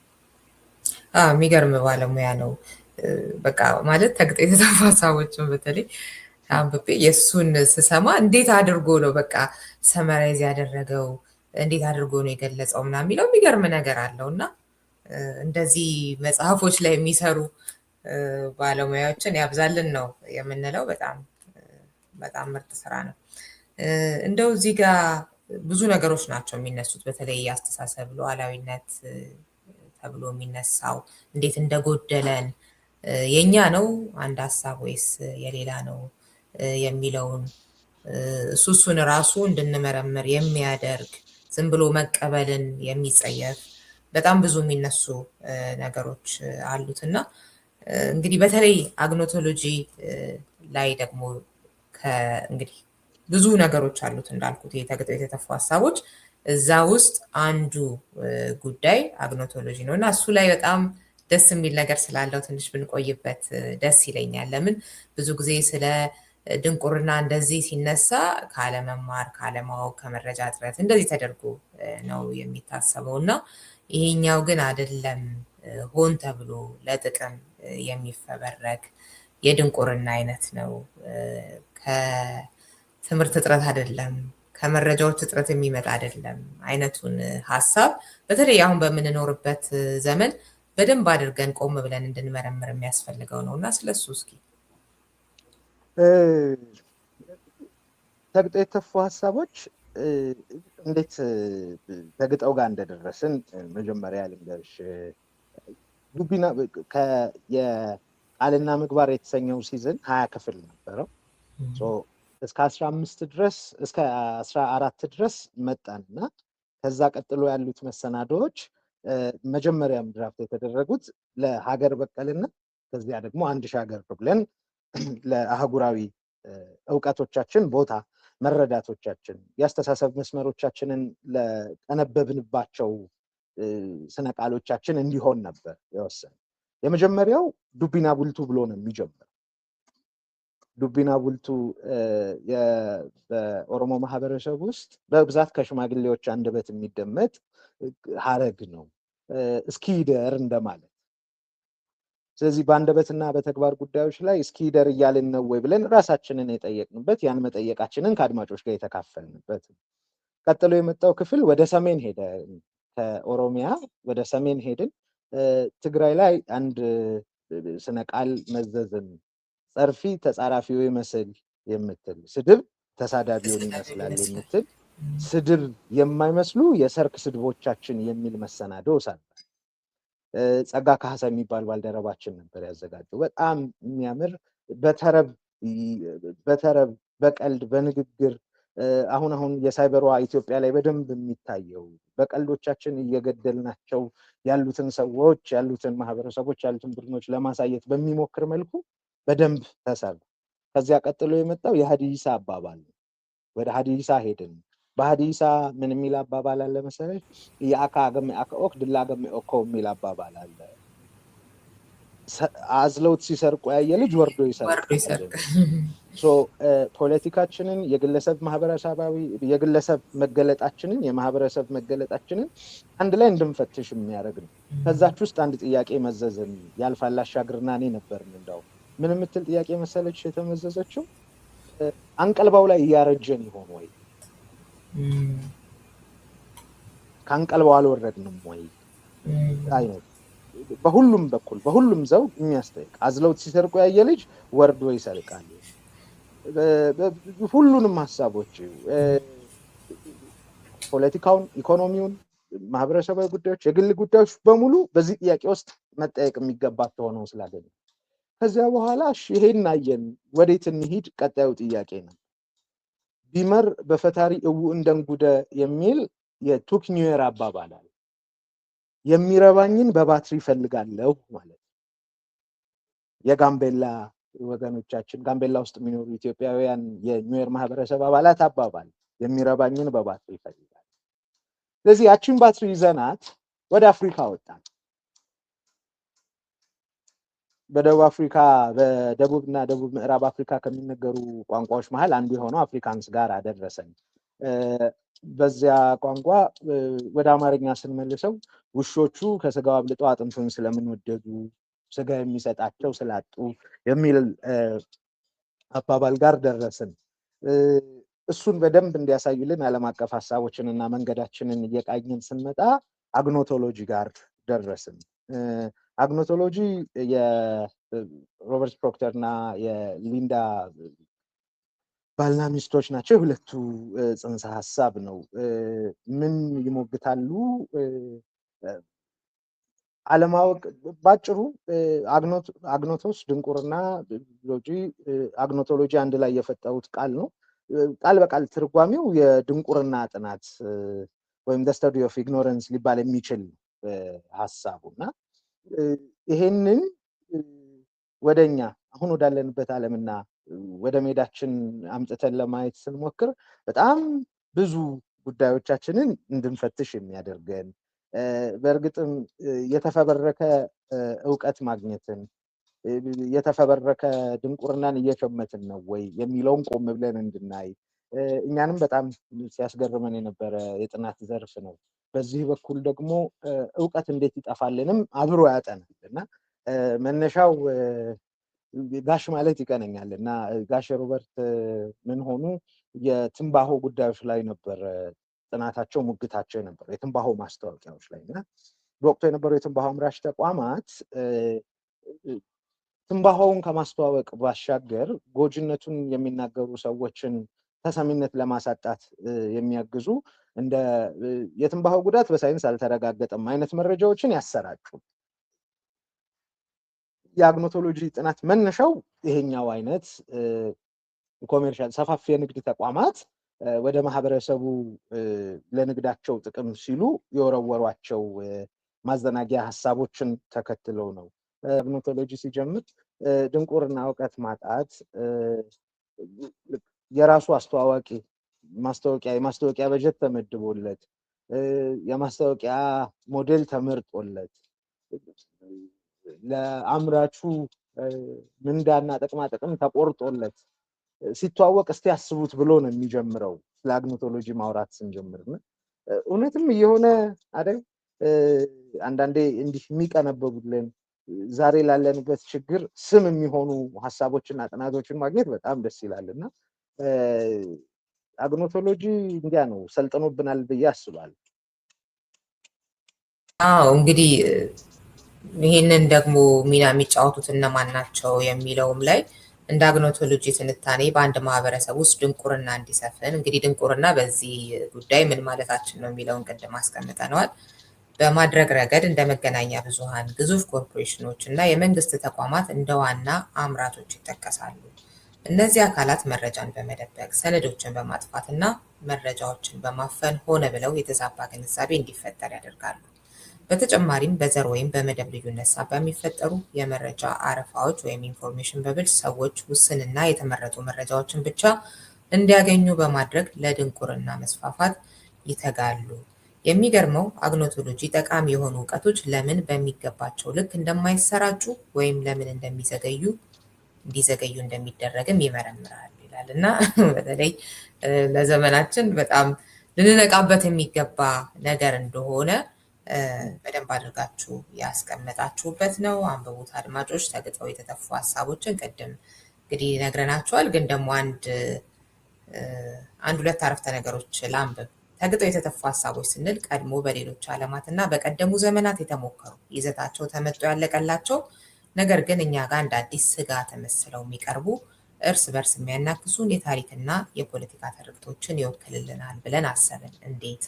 በዚህ ምዕራፍ እኛ እንዳንድ ማህበረሰብ ለምን ለአጥንት ክብር መስጠት እንደጀመርን እና እንዴት ወደ ስጋው ወይም ወደ እውነተኛው የወል ማንነት መመለስ እንደምንችል በጥልቀት እንመረምራለን ብላችሁ ትመረምራላችሁና አድማጮቻችንም እንግዲህ አንብባችሁ አብረን እንመርምር ማለት ፈልጋለሁኝ።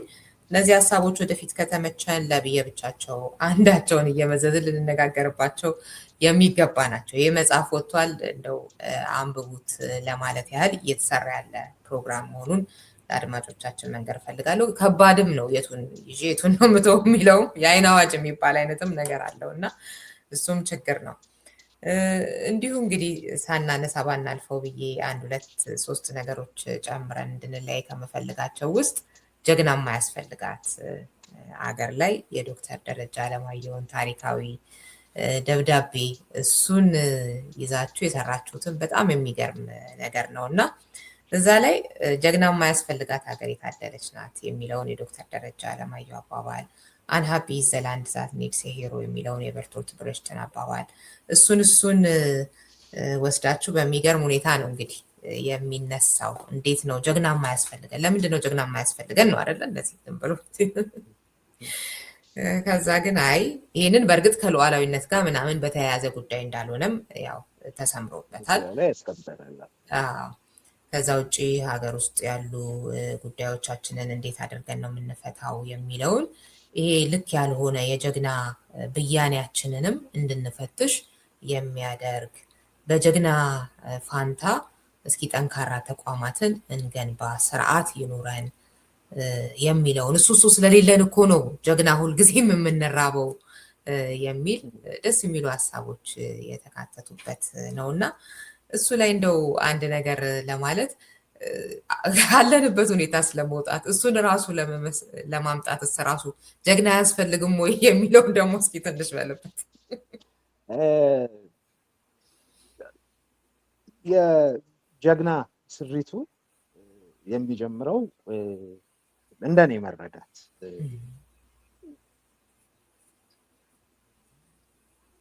አይተሽው እንደሆነ የወል መልካችን ላይ አንድም ሌላ በጣም መወዳት ያማጥንባት አረጋለች።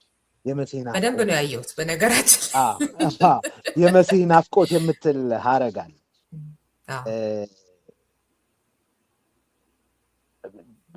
ናቲማን ይሄ ሲጀምር አይተሽው ከሆነ በናቲማን አንድ ሙዚቃ ነው የሚጀምረው 2015 ላይ በኢትዮጵያ አቆጣጠር የወጣ ሙዚቃ አለና እዛ ላይ አንዲት ነገር ይላል፣ አገርህ ያንተ ናት ወጣት ንቃ ይላል ደጋግሞ። ሁላችንም የመሲሁን ሚና መጫወት አለብን።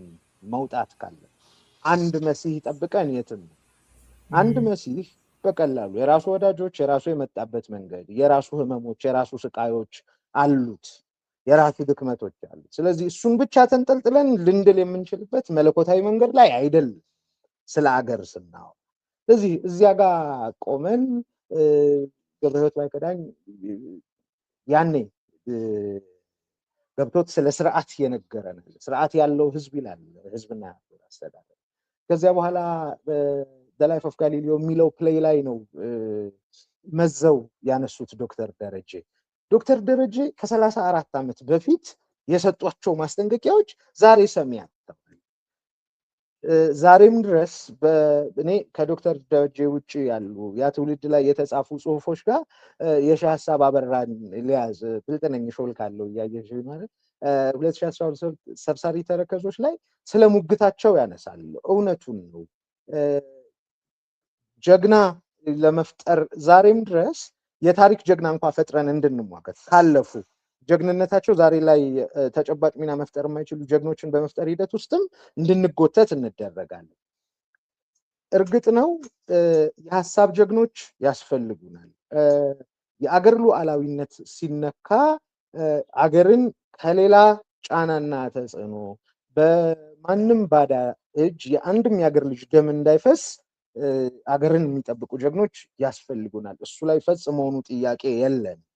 ሆኖም ግን በአገር ውስጥ መንበርንም ሆነ ሌላ ፖለቲካዊ፣ ኢኮኖሚያዊ ጥቅሞችን መሰረት አድርገው ለተጎነጎኑ ግጭቶች ወይም ለሀሳብ ልዩነቶች አንድም የሀገር ልጅ ደም ሊፈስ አይገባም። ደም በማፍሰስ ጀግንነቱ የሚመዘን በገደላቸው በጣላዩ ግዳይ ልክ ጀግንነቱ የሚመዘን ጀግና እርግጥ አያስፈልግም። ዛሬ ግን አብዝተን የሀሳብ ጀግኖችን እንፈልጋለን። መንገድ የሚመሩ ካለንበት መስቀልቀል እንዶድ የወል መርበትበታችን ከሚለው ሀሳብ የሚያወጡን የሀሳብ ጀግኖች አብዝተው ያስፈልጉናል። ሆኖም የመሲህ ናፍቆት ተብሎ የተቀመጠውን አይነት አንድ ግለሰብና አንድ ጠባብ ቡድን ላይ ከተንጠለጠለ መናፈቃችን መላቀቅ ነው ያን ጀግና ወደፊት እነዚያን ጀግኖች ወደፊት ሊያመጣው የሚችለው። እንደዛ ብለን እናምናለን። በሁሉም አቅጣጫ የጀግንነት ብያኔያችንን መመርመር ማጤን ያስፈልጋል። ይህን ስንል ከማንም ተቃርኖ በተቃራኒ እየቆመን አይደለም። የጀግንነት ብያኔያችንን እናጤን ብለን የሀገር ሰውን እየጋበዝን ይሄ ማለት መሻታችን ጀግንነትን መጨበጥ መሆኑን ነው እየጠየቅን ያለ ነው። በትንሽ ደፈር ይላል ጀግና የማያስፈልጋት ሀገር ወደ መጨረሻ ላይ ተቋማት ራሳቸውን ቆም ብለው ቢያዩ። ምክንያቱም ለምሳሌ ብዙ ትልልቅ በተለይ በአንጻራዊነት ዲሞክራሲ ሰፈነባቸው የምንለው ዲሞክራሲ ራሱ ላይ ያሉ መጠይቆችን ዘንግተን አይደለም፣ ግን ዲሞክራሲያዊ አሰራር ሰፍኖባቸዋል የሚባሉ ሀገራት ውስጥ መሪዎች ሲገደሉ አይተናል። ታሪክ ደጋግሞ ትልልቅ ተቋማትን የሚመሩ ሰዎች ሲሞቱ ታይቷል። ሲታሰሩ፣ ከስልጣን በህዝብ ግፊት ሲወርዱ ታይቷል። እነዚህ መሪዎች መውደቃቸው፣ መሞታቸው፣ መታሰራቸው ሀገራቱን ሲያነቃንቃቸዋል። ምክንያቱም የጸኑ ተቋማቱ የሚተሳሰሩ የሚግባቡበት ከማህበረሰባቸው ጋር አብረው መዝለቅ እንዲችሉ የሚያግዛቸው ስርዓት ቀድሞውኑ ተዘርግቷል። እርሱን ስርዓት ነጋድራስ ገብረሕይወት ባይከዳኝ በ1910ዎቹ ሲመኘው ነበር፣ ሲቃትተው ነበር ለኢትዮጵያ። አለፍ ብሎ የስርዓትን አስፈላጊነት እንዶር ላይ እንደውም አካተነዋል። የብርሃኑ ድንቄ ለጃንሆይ ሪከመንድ ሲያደርጓቸው ነበር። የስርዓትን እንደው ስትጠቀልዩ እሱን ደብዳቤ የስርዓትን አስፈላጊነት ነው የሚያትት ህዝቡ የራሱን ስርዓት ማንጠፍ እንዲችል። ከዛ በኋላ 1980ዎቹ መጀመሪያ ላይ ዶክተር ደረጀ የስርዓትን አስፈላጊነት እንደዛ ቃተቱ። ከዛ ደግሞ እኛም ደግሞ አሁንም የስርዓትን አስፈላጊነት ተቀበል። ናቲማን ልክ የሚለው እሱን ነው። እዛ ግጥሙ ላይ 40 60 50 ይጠቅስና ዓመታት መቼም አልደነች ሀገሬ ከዚያ ስቃይ ይላል። እና ወጣትንም በዚሁ ቢሰሙልኝ ደስ ይለኛል። ከናቲ ጋር ምንም የግል ውቂያ የለንም፣ አንተዋወቅም። ግን እሱ ስራው አብሮኝ የኖረ ያህል መቃተቴን የሚገልጽልኝ አይነት ስራ ነው እና የሶስተኛው አልበሙ ላይ ወጣት የሚለው ትራክ እንደ ሁሉም ቢሰማው የምለው ትራክ ነው። በዚሁ አጋጣሚ እውነት ነው። በጣም እንደው ያንን ጥያቄ ጠየቅኩ ለምንድን ነው መሰለ፣ ልክ ነው የሁላችንም ጉዳይ ይሄ ጀግና የሚባለውም ነገር ካስፈለገ ሁላችንም እንሁን አይነት በሚል የገለጽከው አለ። እንደዛ ካልሆነስ እንወጣዋለን ወይ? ደግሞ አሁን ችግሩ የእውነት ጀግናው ቢመጣስ ራሱ እንቀበለዋለን ወይም እንደገና የለምስት ወይም የሚለው ነገር ራሱ አነጋጋሪ ነው አይደለ? ያለንበት ይሄ የዘውጉ የሃይማኖቱ የፖለቲካ ቡድኑ ምናምን እሱ የኔ ብቻ የሚላቸው ሰዎች እነማንን ነው? ከኔ ብቻ ከሚላቸው ሰዎች ውጭ የትኛውንም አይነት ድንቅ የሚባል ስብዕና የተላበሰ ሰውስ ይቀበላል ወይ የሚለውም ራሱን የቻለ አንድ ነገር ብልሽ ርገቴ እንትን ላይ ተግጠው ላይ ወደ ተግጠው ልመልስሽ። ለዚህ አማንዳ ራይፔሊን ይዘን ኮንፍሊክት ኢንተርፕረነርስ የምትላቸውን በሀገር አፍ የሞት ነጋዴዎች ያልናቸውን ሰዎች ማጤን ይገባል። ጀግንነቱ እሱ ጋር ነው የሚለው። የሞት ነጋዴዎችን ስትበይናቸው እሷ ያስቀመጠችውን መጽሐፉም ላይ የተቀመጠውን ቢያዩት ደስ ይለኛል። ባልዋለ ገበያ እየተተመን ሁላችንም ላይ ከጀርባችን ከፊታችን ዋጋ ተለጥፎ እየተቸበቸቡ በተለያዩ መስኮች በተለያዩ መንገዶች በእውቀት ገበያው እየተሸጠን ለወል ማንነታችንም ሆነ ለግል እድገታችን ሊጠቅሙን የማይችሉ ሀሳቦችን እንድናስተላልፍ እየተደረገ ምንም ባልገባንና በቀላሉ ስሜታዊ እንድንሆን በር ስለከፈትን የሞት ነጋዴዎች እየተጠቀሙብን። ከዚያ ቀድሞ አንድ እርምጃ መውጣት ኮንፍሊክት ኢንተርፕረነርስ ላይ አማንዳ የጻፈቻቸውን ጽሁፎች እንደው በተለይ ውጭ ያላችሁ እድሉ ያላችሁ ሰዎች ብታገኟቸው ብታዩቸው ታግዙናላችሁ ብዬ አስባለሁ። እኔ በአንድ መጽሐፏ ነው እንደዛ እንድከንፍ የሆንኩት ከዚህ ሀሳብ ጋር። ያንን ተከትለሽ ሁሉም ጋር ነው ችግሩ። ነጋዴው አያዝንልንም። አስተዳደሩ የትኩረት አቅጣጫችን ወዴት እንዲሆን እንደፈለገ የምናየው ዌፐን ኦፍ ማስ ዲስትራክሽን ይሉታል። በፊት ያኛው ዲስትራክሽን ግን ምን አይነት እነዚያ መሳሪያዎች ሰው ነበር የሚያጠፉት። አሁን ግን ሀሳብ እንዲያጠፋ አሁን የሀሳብ ሰልፉ ካልተቃና አሁንም ሳንወድ አንዳንዴ ይደነግጣለሁ። ማህበራዊ ሚዲያ ላይ ጀግና የሚሉ ኮሜንቶች ለአሪፍ ተሳዳቢ ሲሰጡ አያል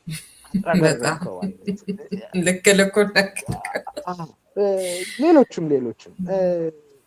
በውል ህይወታችን በግል ህይወቴ መሳሳት እችላለሁ። የግል ህይወቴ ላይ ብዙ ስህተቶች ማድረግ ይችላል። እነዚያን የማረም መብት ከዛ እድሉም ይመጣል። ካልሆነም ከነስህተቴ እሞታለሁ። አንድ ነው። ወደ አደባባይ ስንወጣ ግን ማህበረሰብ እና በተለይ ጀግና ለመሆን አንዳንዴ የተበላበት የሚባል አባባል አዝናለሁ እና ይቅርታ፣ መተሳሰብ፣ ፍቅር፣ አብሮነት የሚባሉ በፍጥረታቸው የሚነዙ ማህበራዊ ስሪታችንን ለመጠገን ሶሻል ፋብሪኩን ታይት ለማድረግ የሚያግዙ የነበሩ ሀሳቦች ተበላባ። ቀጣይ አገርና ወገንን ለመሰብሰብ የሆነ መስመር ለማስያዝ የሚሞክሩ ሰዎች ያለባቸው ትግል ያመኝ። ይቅር መባባልን በመስበክ አገር መሰብሰብ ትችላለህ፣ አገር ማጽናት ይቻላል። ብዙ የዓለም ሰዎች ያንን ሲያደርጉ አይተናል። ጊዜው አይበቃን ይሆናል እንጂ ይጠራል። አንድ ጎበዝ ቅን ፖለቲከኛ ነገ መጥቶ ይቅር በመባባል አገር ስለማጽናት ቢያወራ አገር መስማት ይችላል። አብሮነት ብዙ ሀሳብ። ስለዚህ የሚቀድመው ዙሪያችንን ማንቃት ስንችል ነው። ሁላችንም ከእንዶዳ አማዳት ውስጥ አራቱም ይሰራል። በቃ ስለ ንጽህና እናውራ። እሺ የኔ ጀግንነት እኔ የማያቸው እኔ ራሴን ከመጠበቅ ስድድብ ብሽሽቅ ምናምን የሆኑ ሀሳቦችን በየቀኑ ከማየት ለሀገሬ ለወገን ያለኝን አመለካከት ከሚበርዙብኝ ሀሳቦች ራሴን ላጽዳ። መድህን ያስፈልገናል። እሺ በማጣቱ ሰው በማጣቱ ለምሳሌ በሰሜኑ የሀገራችን ክፍሎች ባሉ በርካታ ግጭቶች የታመሙ ወዳጆች በያለንበት አጠገባችን አለ። እስቲ እንዲተነፍሱ ህመማቸውን እንዲነግሩን እድል እንፍጠር።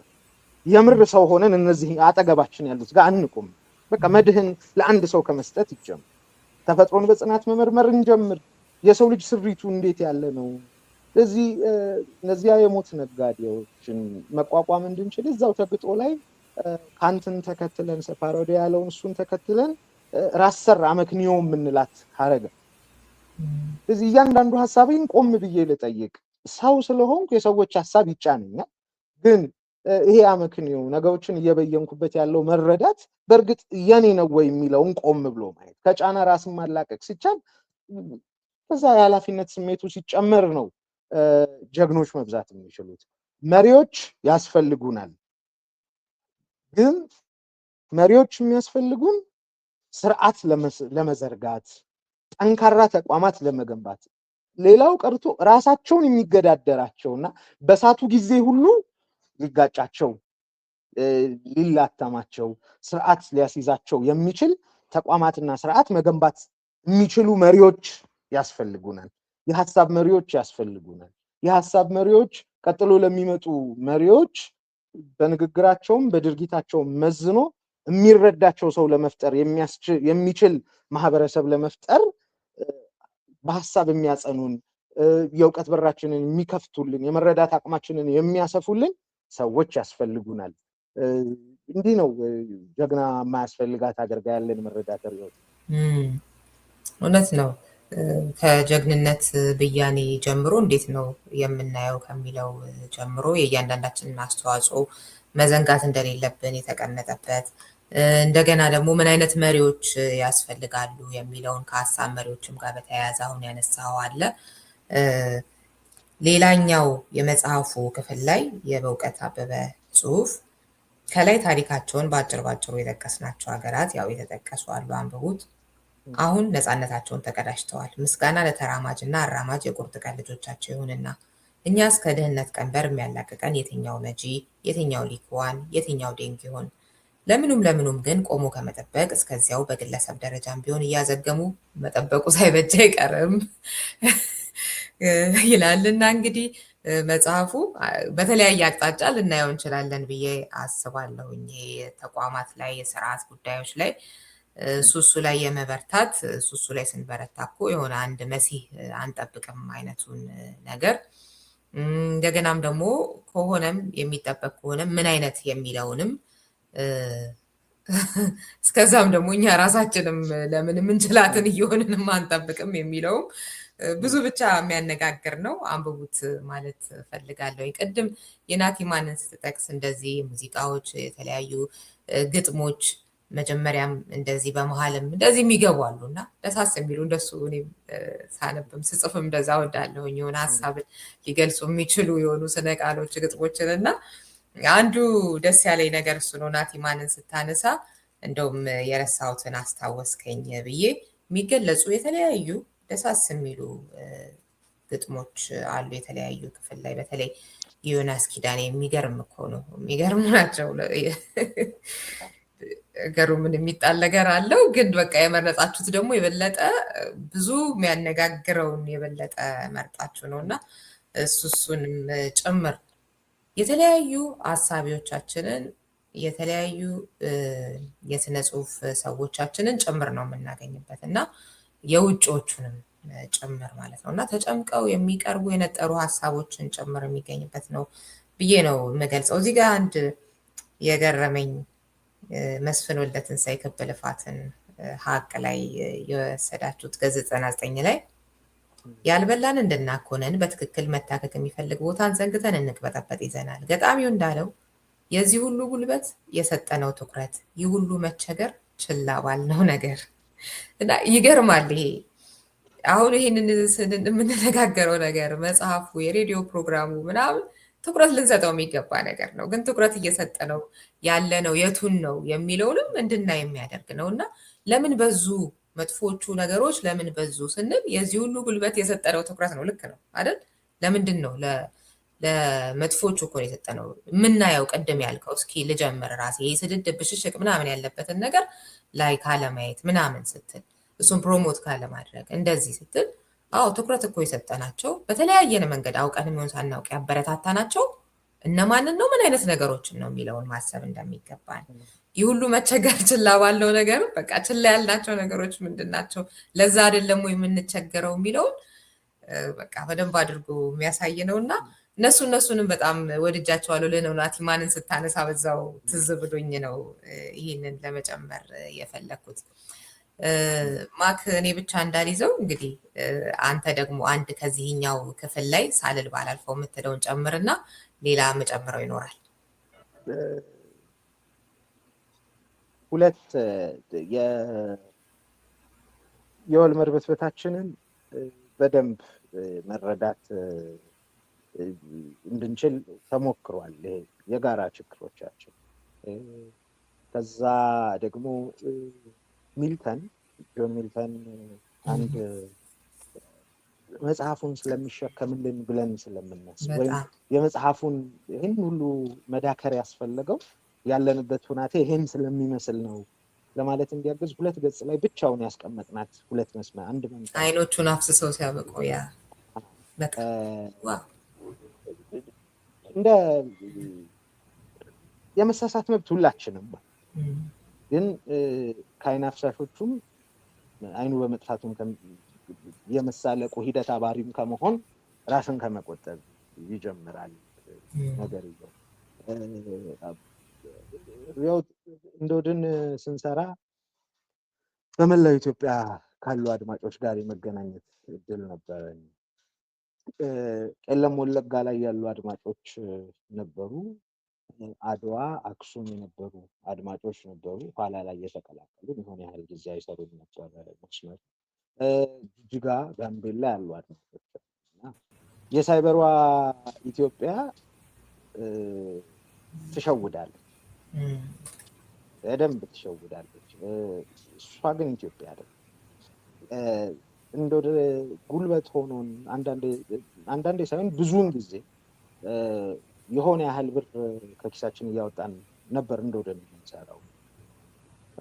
ከልጆች አፍ እየነጠቅ የሆኑ ነገሮች በተለይ ሎጂስቲክሱን መሸፈን ቅድም እንዳልኩሽ ክፍያ የሚጠይቅ አልነበረም። በጣም አሪፍ ሰፖርት ዩኒስ ካሉ አንዳንድ ልጆች ውጭ እሱም ግዴታ አስበ ግን በዛ መልኩ እንድንሰራ ያስገድደን የነበረው አድማጩ የሳይበሯ ኢትዮጵያ አርባን መልክ ያላት ኢትዮጵያ፣ ከተሜነት የተጫናት ኢትዮጵያ በእርግጥ ኢትዮጵያ ናት። ፖሊሲ ሜከርስም ሆኖ የፖለቲካ አሁን መንበሩን የያዘው አስተዳደር ልክ እንዳልሆነ በተለያየ መንገድ ለማሳየት የሚሞክሩ ሰዎች የሚያነሷቸውን ሀሳቦች ልክነት በእነዚያ ሰዎች ቢመዝኑ መርጣል። ኢትዮ ቴሌኮምን መቅደም እንል ነበር ስለ 97 ላይ መስራት ስለምንወድበት ምክንያት ፎርጂ ያልደረሰባቸው ቦታዎች ላይ የሳይበሯ ኢትዮጵያ ላይ የሚነዙ መርዞች ያልደረሱባቸው ንጹህ ኢትዮጵያውያንን ቀድመን ማግኘትና በኋላ የሚመጣውን ነገር በኋላ ፎርጂ መስፋፋቱ አይቀርም በየቦታው የኢንተርኔት ከቨሬጁ ቅርብ ጊዜ ባለኝ መረጃ 20% ገደማ ነው ያለው። ከዚያ በኋላ ተስተካክሎ ከሆነ አላውቅም። መቅደም እዛ ጋር ደርሶ ማህበራዊ ሚዲያው ላይ መጥቶ እንዲህ ሲለው ተው እባክህ ማለት የሚችል የነቃ ማህበረሰብ ለመፍጠር ነበር። በቻልነው አቅም እቺ የሳይበሯ ኢትዮጵያ ላይ ያሉት መወዛገቦች ያሉት የእውቀት መበረዞች ብዙም ያልነኩት በዚህ በኩል ደግሞ እሱ ጋር ቶሎ መድረስ ካልተቻለ ሌሎች ሀሳቦች እነዚህ ክፉዎቹ ሀሳቦች ከደረሱ ደግሞ ለመመለስ የሚቸግረን ሰፊ የኢትዮጵያ ክፍል አለ። በጣም ሰፊ ቀለም ወለጋ ላይ ያለ፣ አድዋ ያለ፣ ጅጅጋ ያለ፣ ጋምቤላ ያለ ሰው አንድ አይነት ሀሳብ ያወራ ነበር በእንዶድ አለ። ብቻ የሚቆምም ሀሳብ አይደለም ሀሳቡ ብቻ የሳይበሯ ኢትዮጵያ በቻልነው እያጠራናት እንሂድ። ገና ወደ ሳይበሯ ኢትዮጵያ ያልገቡ ብዙ ኢትዮጵያውያን ስላሉ ገና ልንቀበላቸው የምንቀበላቸው የኔትወርክ አቅሙ እየተሰራጨ እየተዳረሰ ኢንፍራስትራክቸሩ እየደረሰ በመጣ ቁጥር ገና የሳይበሯን ኢትዮጵያ የሚቀላቀሉ ኢትዮጵያውያን አሁን ካሉት 3 እና 4 እጥፍ ናቸው፣ ብዙ ነው። ስለዚህ እነሱን የምንቀበልበትን ሜዳ እናስተካክለው። በቻል ነው ማህበራዊ ሚዲያ ላይ የምንናገረውን ነገር በሙሉ እናስብ። ከማህበራዊ ሚዲያ ገንዘብ ማግኘት መቻል በጣም ብልህነት ነው፣ በጣም አሪፍ እውቀት። ግን በዚህኛውም ተግጦ የተፉ ሀሳቦች ላይ የተነሳው ራሱ መነሻውም አጥንቱ ደጋግሞ በመሰጧት አይደል አጥንቱን መውደዱ ጋር የተደረሰው። ስለዚህ እኛም ከማህበራዊ ሚዲያ ገንዘብ መስራታችንን አጥንቱን ከማለማመድ ጋር ባይሆን ትንሽ ጥረት፣ እርግጥ ሙዳውን ለመስጠት የራስ ጥረት ይጠይቃል። ትንሽ እየጣርን ቢሆን እየጠቀመን ያለ ነገር አይደል፣ ቤተሰብ እየመራንበት ምናምን አይደል። ስለዚህ ከሆነ አይቀር ነገ ደግሞ ስንወሳበት የምንኮራበት አይነት ቢሆን የሳይበሯ ኢትዮጵያን የማጽዳት ኃላፊነት ሁላችንም አለብን። ደግሜ እለዋለሁ፣ ወደ ሳይበሯ ኢትዮጵያ ያልተቀላቀሉ ኢትዮጵያውያን ብዙ አሉ። ስለዚህ ከቻልን እንድረስ ቀድመን በተለያዩ የመገናኛ ብዙሃን በተለይ ሬዲዮ ለዚህ በጣም አሪፍ ሀገር አቀፍ ስርጭት ላይ ያሉ ሰዎች ዋጋቸውን ቢወጡ በጣም አሪፍ ይመጣል። ከዚያ በኋላ ደግሞ ወደ ሳይበሩ ሲመጡ በቻልነው ያህል አጽድተን ብንጠብቃቸው የሳይበሯ ኢትዮጵያ ዓለም አቀፍ መልካችንም እየሆነች ስለመጣች አንዳንዴ አውቶሜትድ የሆኑ ብያኔዎች ስለ ኢትዮጵያ ስታይ ያስቃል። ምክንያቱም እያንዳንዱ ንግግራችን ማህበራዊ ሚዲያ ላይ የሚኖረን መገለጥ አዲሱ ዓለም የኢትዮጵያ መልክ አድርጎ የሚወስደው የዜጎቿን ድርጊት፣ የመሪዎቿን ንግግር ደግ ነገር ተናግረው ከሰመረላቸው እሱን ይይዝልናል፣ ቅጥፈታቸው ከበዛም እሱን ይይዝብናል። እና እዚህ ሁላችንም እየተቀያየረች ያለችው ዓለም ላይ የሳይበሯንም የምድሯንም ኢትዮጵያ ለማጽናት የምንችለውን ብንጥር ደግ ይሆናል ይላል። እንደው እውነት ነው። እንግዲህ የምንችለውን ሳንጠር ለዛውም ለመጥፎ ነገር እያዋጣን ከዛ ደግሞ መጥፎ ነገር ሆነ፣ ዘረኝነት ስር ሰደደ ምናምን ሌብነት ምናምን እንዲህ የምንለው ነገር ላይ እኛ ምን ያህል አዋተናል የሚለውን ነገር ሁላችንም ብንመረምር መልካም ነው። አለበለዚያ ከፓስተር ቸሬ ጋር አንድ ጊዜ ስንወያይ ያለው ነገር ትዝ ይለኛል። እራሳቸው አለ በቃ መጥፎ አስተዳደግ፣ እሱ እንግዲህ ያው የልጆች አስተዳደግ እንደዚህ የትዳር ላይ ስለሚሰራ የሚያሳድጉ ወላጆች አብረው ሆኖ በቃ ትውልዱ እያሉ ይገረማሉ።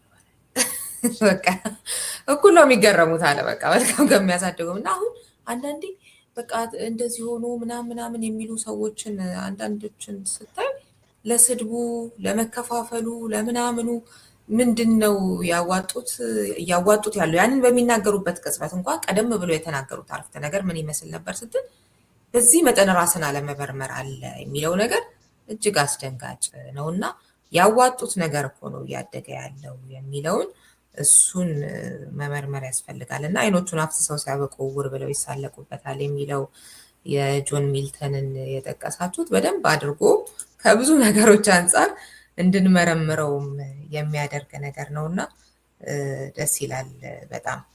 እንደው የጥሌ መወድስ ድድ ብቻ ቀርቶልን ስላመለጥናቸው መቃተቶች የሚለው እሱ ደግሞ እንዴት አንጀት የሚበላ ነገር ነው። በተለይ የመጽሐፍ ቅዱሱን ኢዮብን እንዴት አድርጎ እንደመረመረው መነሻው ቅድም ያልኩት አይነት እዛ ጋር የእርሻው የማሽላ እርሻው መነሻ እንዴት ያንን እንዳጻፈው ያየነው እዚህ ጋር ደግሞ የእግር ኳስ ጨዋታ አይቶ ጋዜጣዊ ኮሜንታተሩ የገለጸበትን ነገር ይዞ ሄዶ እንዴት አድርጎ ደግሞ በቃ ከተለያዩ ጉዳዮች አንጻር ያየው አንድን ክስተት አጋጣሚ ወስዶ እንዴት በተለያየ አቅጣጫዎች እንደሚያሳይ የሚገርም ነው እና እሱ ላይ አንዳንዴ የኢዮብን ሚስት ያመጣበት መንገድ እኔ ራሴ ብሎ እኮ እኔ ራሴ እግዚአብሔር እንደዛ የተናገርኩበት አጋጣሚ ነበር። ልክ እሱ ሰድበው ሙት ባሏን እንዳለችው እግዚአብሔርን የኢዮብ ሚስት እኔ ቆሾ አጋጣሚ ላይ እኮ ብሎ ግጥሙን አስቀምጦልናል እና ቆሼ ተደርምሶ ሰዎች ሲያልቁ እግዚአብሔር ላይ ተቆጣሁበት ብሎ አንዳንዴ እንደዚህ አይነት ሁኔታ ውስጥ የሚገቡ ሰዎችንም ስለመረዳት በተመለከተ ሰጥሞ ደግሞ አለመቅረት አንዳንዴ ጠባሳዎቻችን ላይ ብቻ ትኩረት አለመድረግን እሱን የገለጸበት መንገድ በጣም ደስ የሚያሰኝ ነው እና አንዳንድ ነገሮችንም እያሰብኩኝ ነበር። እንዴት ነው እስኪ ድድ ብቻ ቀርቶልን ስናመልጥ የሚለው ነገር ትልቅ ሀሳብ ነው እና እሱ ላይ አንድ ሁለት ነገር ባለበት እስኪ የማስታውሰው ልንገርሽ። ስለዚህ አልነበረም፣ ኢትዮጵያ ውስጥ አልነበረም። እንዳው ሲዝን ቻፕተር 4ን ምዕራፍ 4ን ምዕራፍ 3 መጨረሻ ላይ ከአድማጮች ጋር የነበረን ነገር ምዕራፍ 4ታችንን አስቀየረ። አድማጮች ጋር የምር የምታምኙ ሰው ጋር ብቻ ሲሆን የምተነፍሹ የለም። እንደዛ ሆኑ አድማጮች ህመሞቻቸውን በያሉበት የተፈናቃይ ጣቢያዎች ውስጥ ያሉ አድማጮች ይደውሉልናል። ሌሎች ከባድ ጾታዊ ጥቃቶች ውስጥ ያለፉ ብቻ በወል ደረጃ ሀገራችንን የምትገለጽባቸው አይነት ችግሮች ውስጥ ያሉ አድማጮች ይደውሉልናል እና ስለዚህ ቅድም እንዳልኩሽ እንደ ወደ አንድ ሰውነትን ትተን ነጭ ጥላሸትን ማሳተም ያስፈለገን አይነት ምዕራፍ 4ን መቀየር ኖረብን እና ምዕራፍ 4 ወጀቦቻችን ሆነ ርዕሱ። ወጀቦቻችን መወድስ ለመቃተቶቻችን።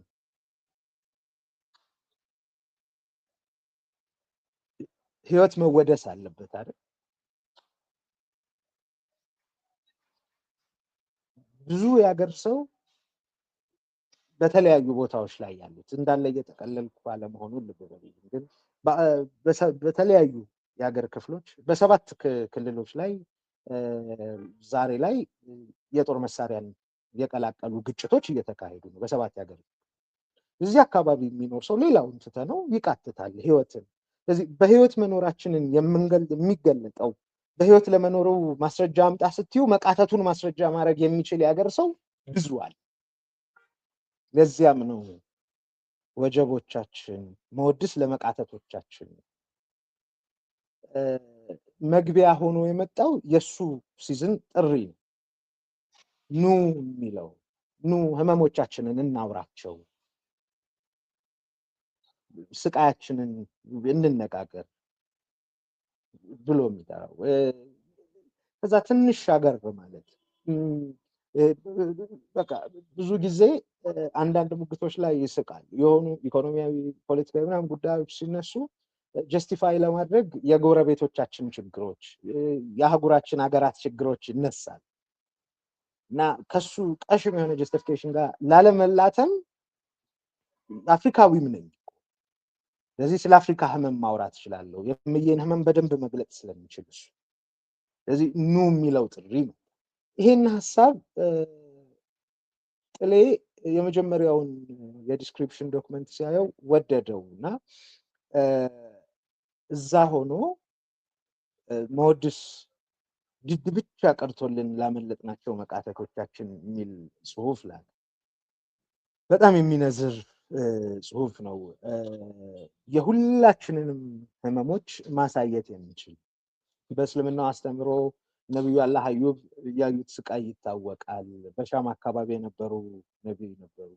በመጽሐፍ ቅዱስ በመጽሐፈ ኢዮብ ሙሴ እንደጻፈው ይነገራል። እሱ መጽሐፍ ውስጥ የተገለጸው ኢዮብ ከወዳጆቹ ምክር አንስቶ የአካላዊ ቁስሉ ስቃይ ከአምላኩ ጋር በነበረው ግንኙነት ውስጥ ያለውን መቃተት ይታያል።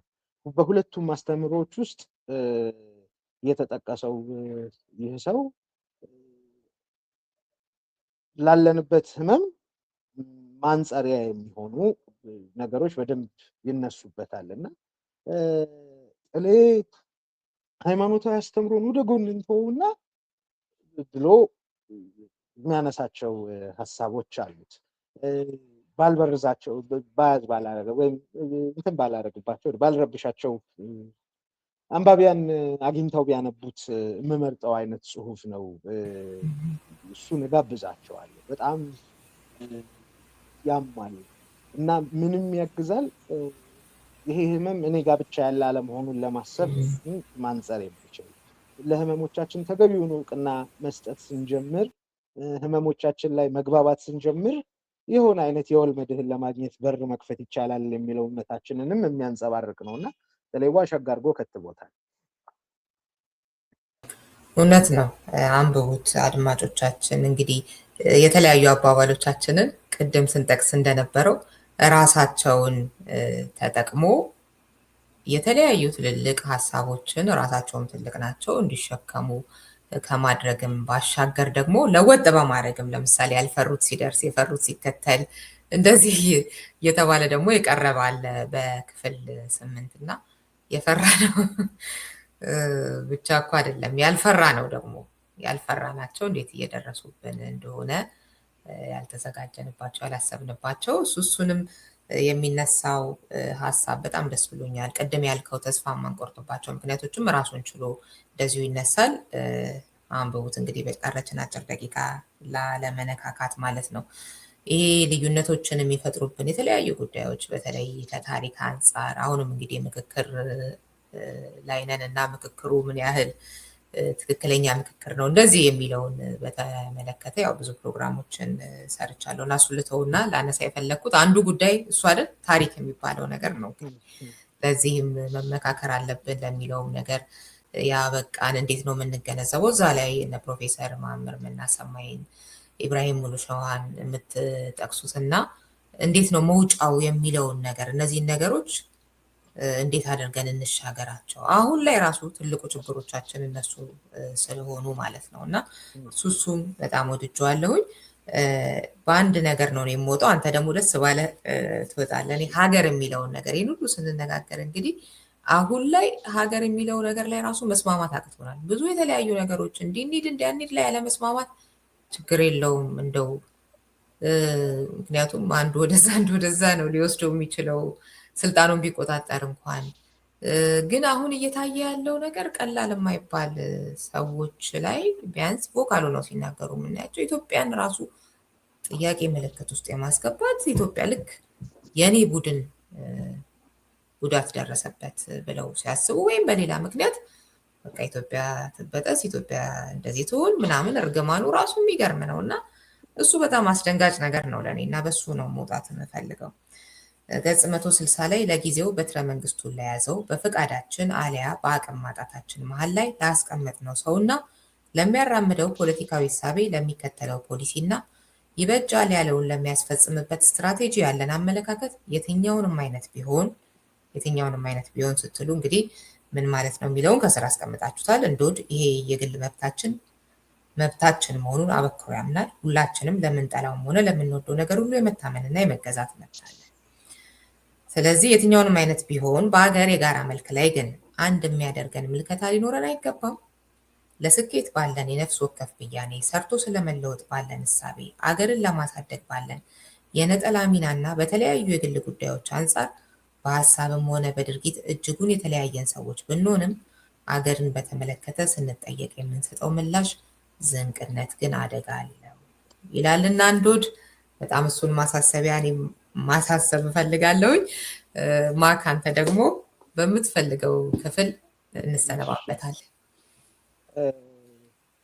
ተስፋ የማንቆርጥባቸው ምክንያቶች በጣም ወደዋል።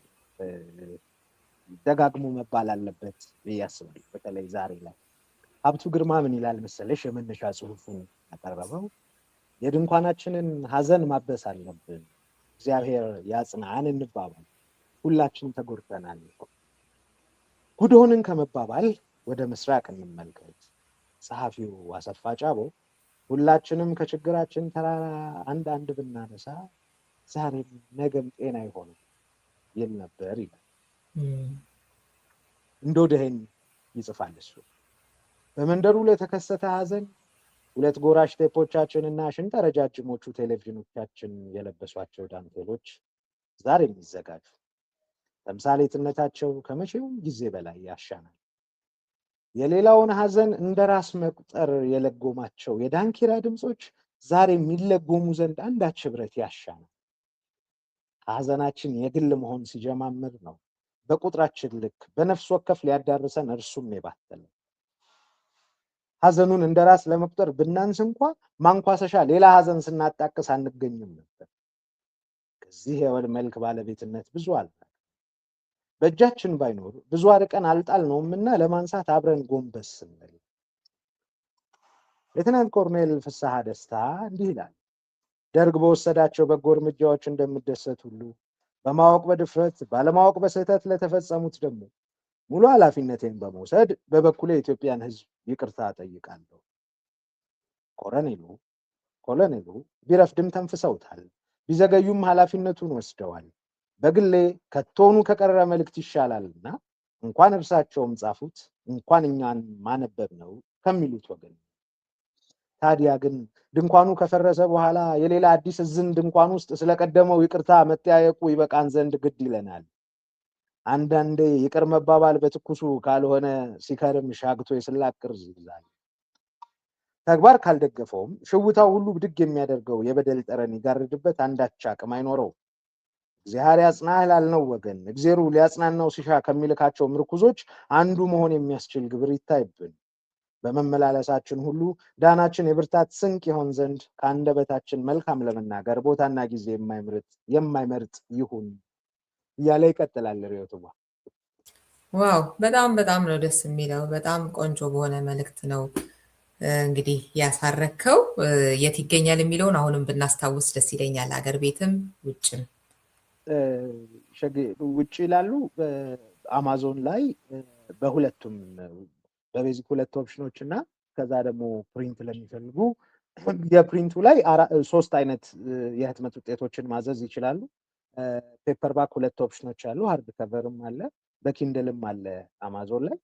የሀገር ውስጥ አንባቢያን ደግሞ ጃአፋር ጋር ሀሁ መጽሐፍትና ኤዞፕ መጽሐፍት ለጊዜው ይገኛሉ።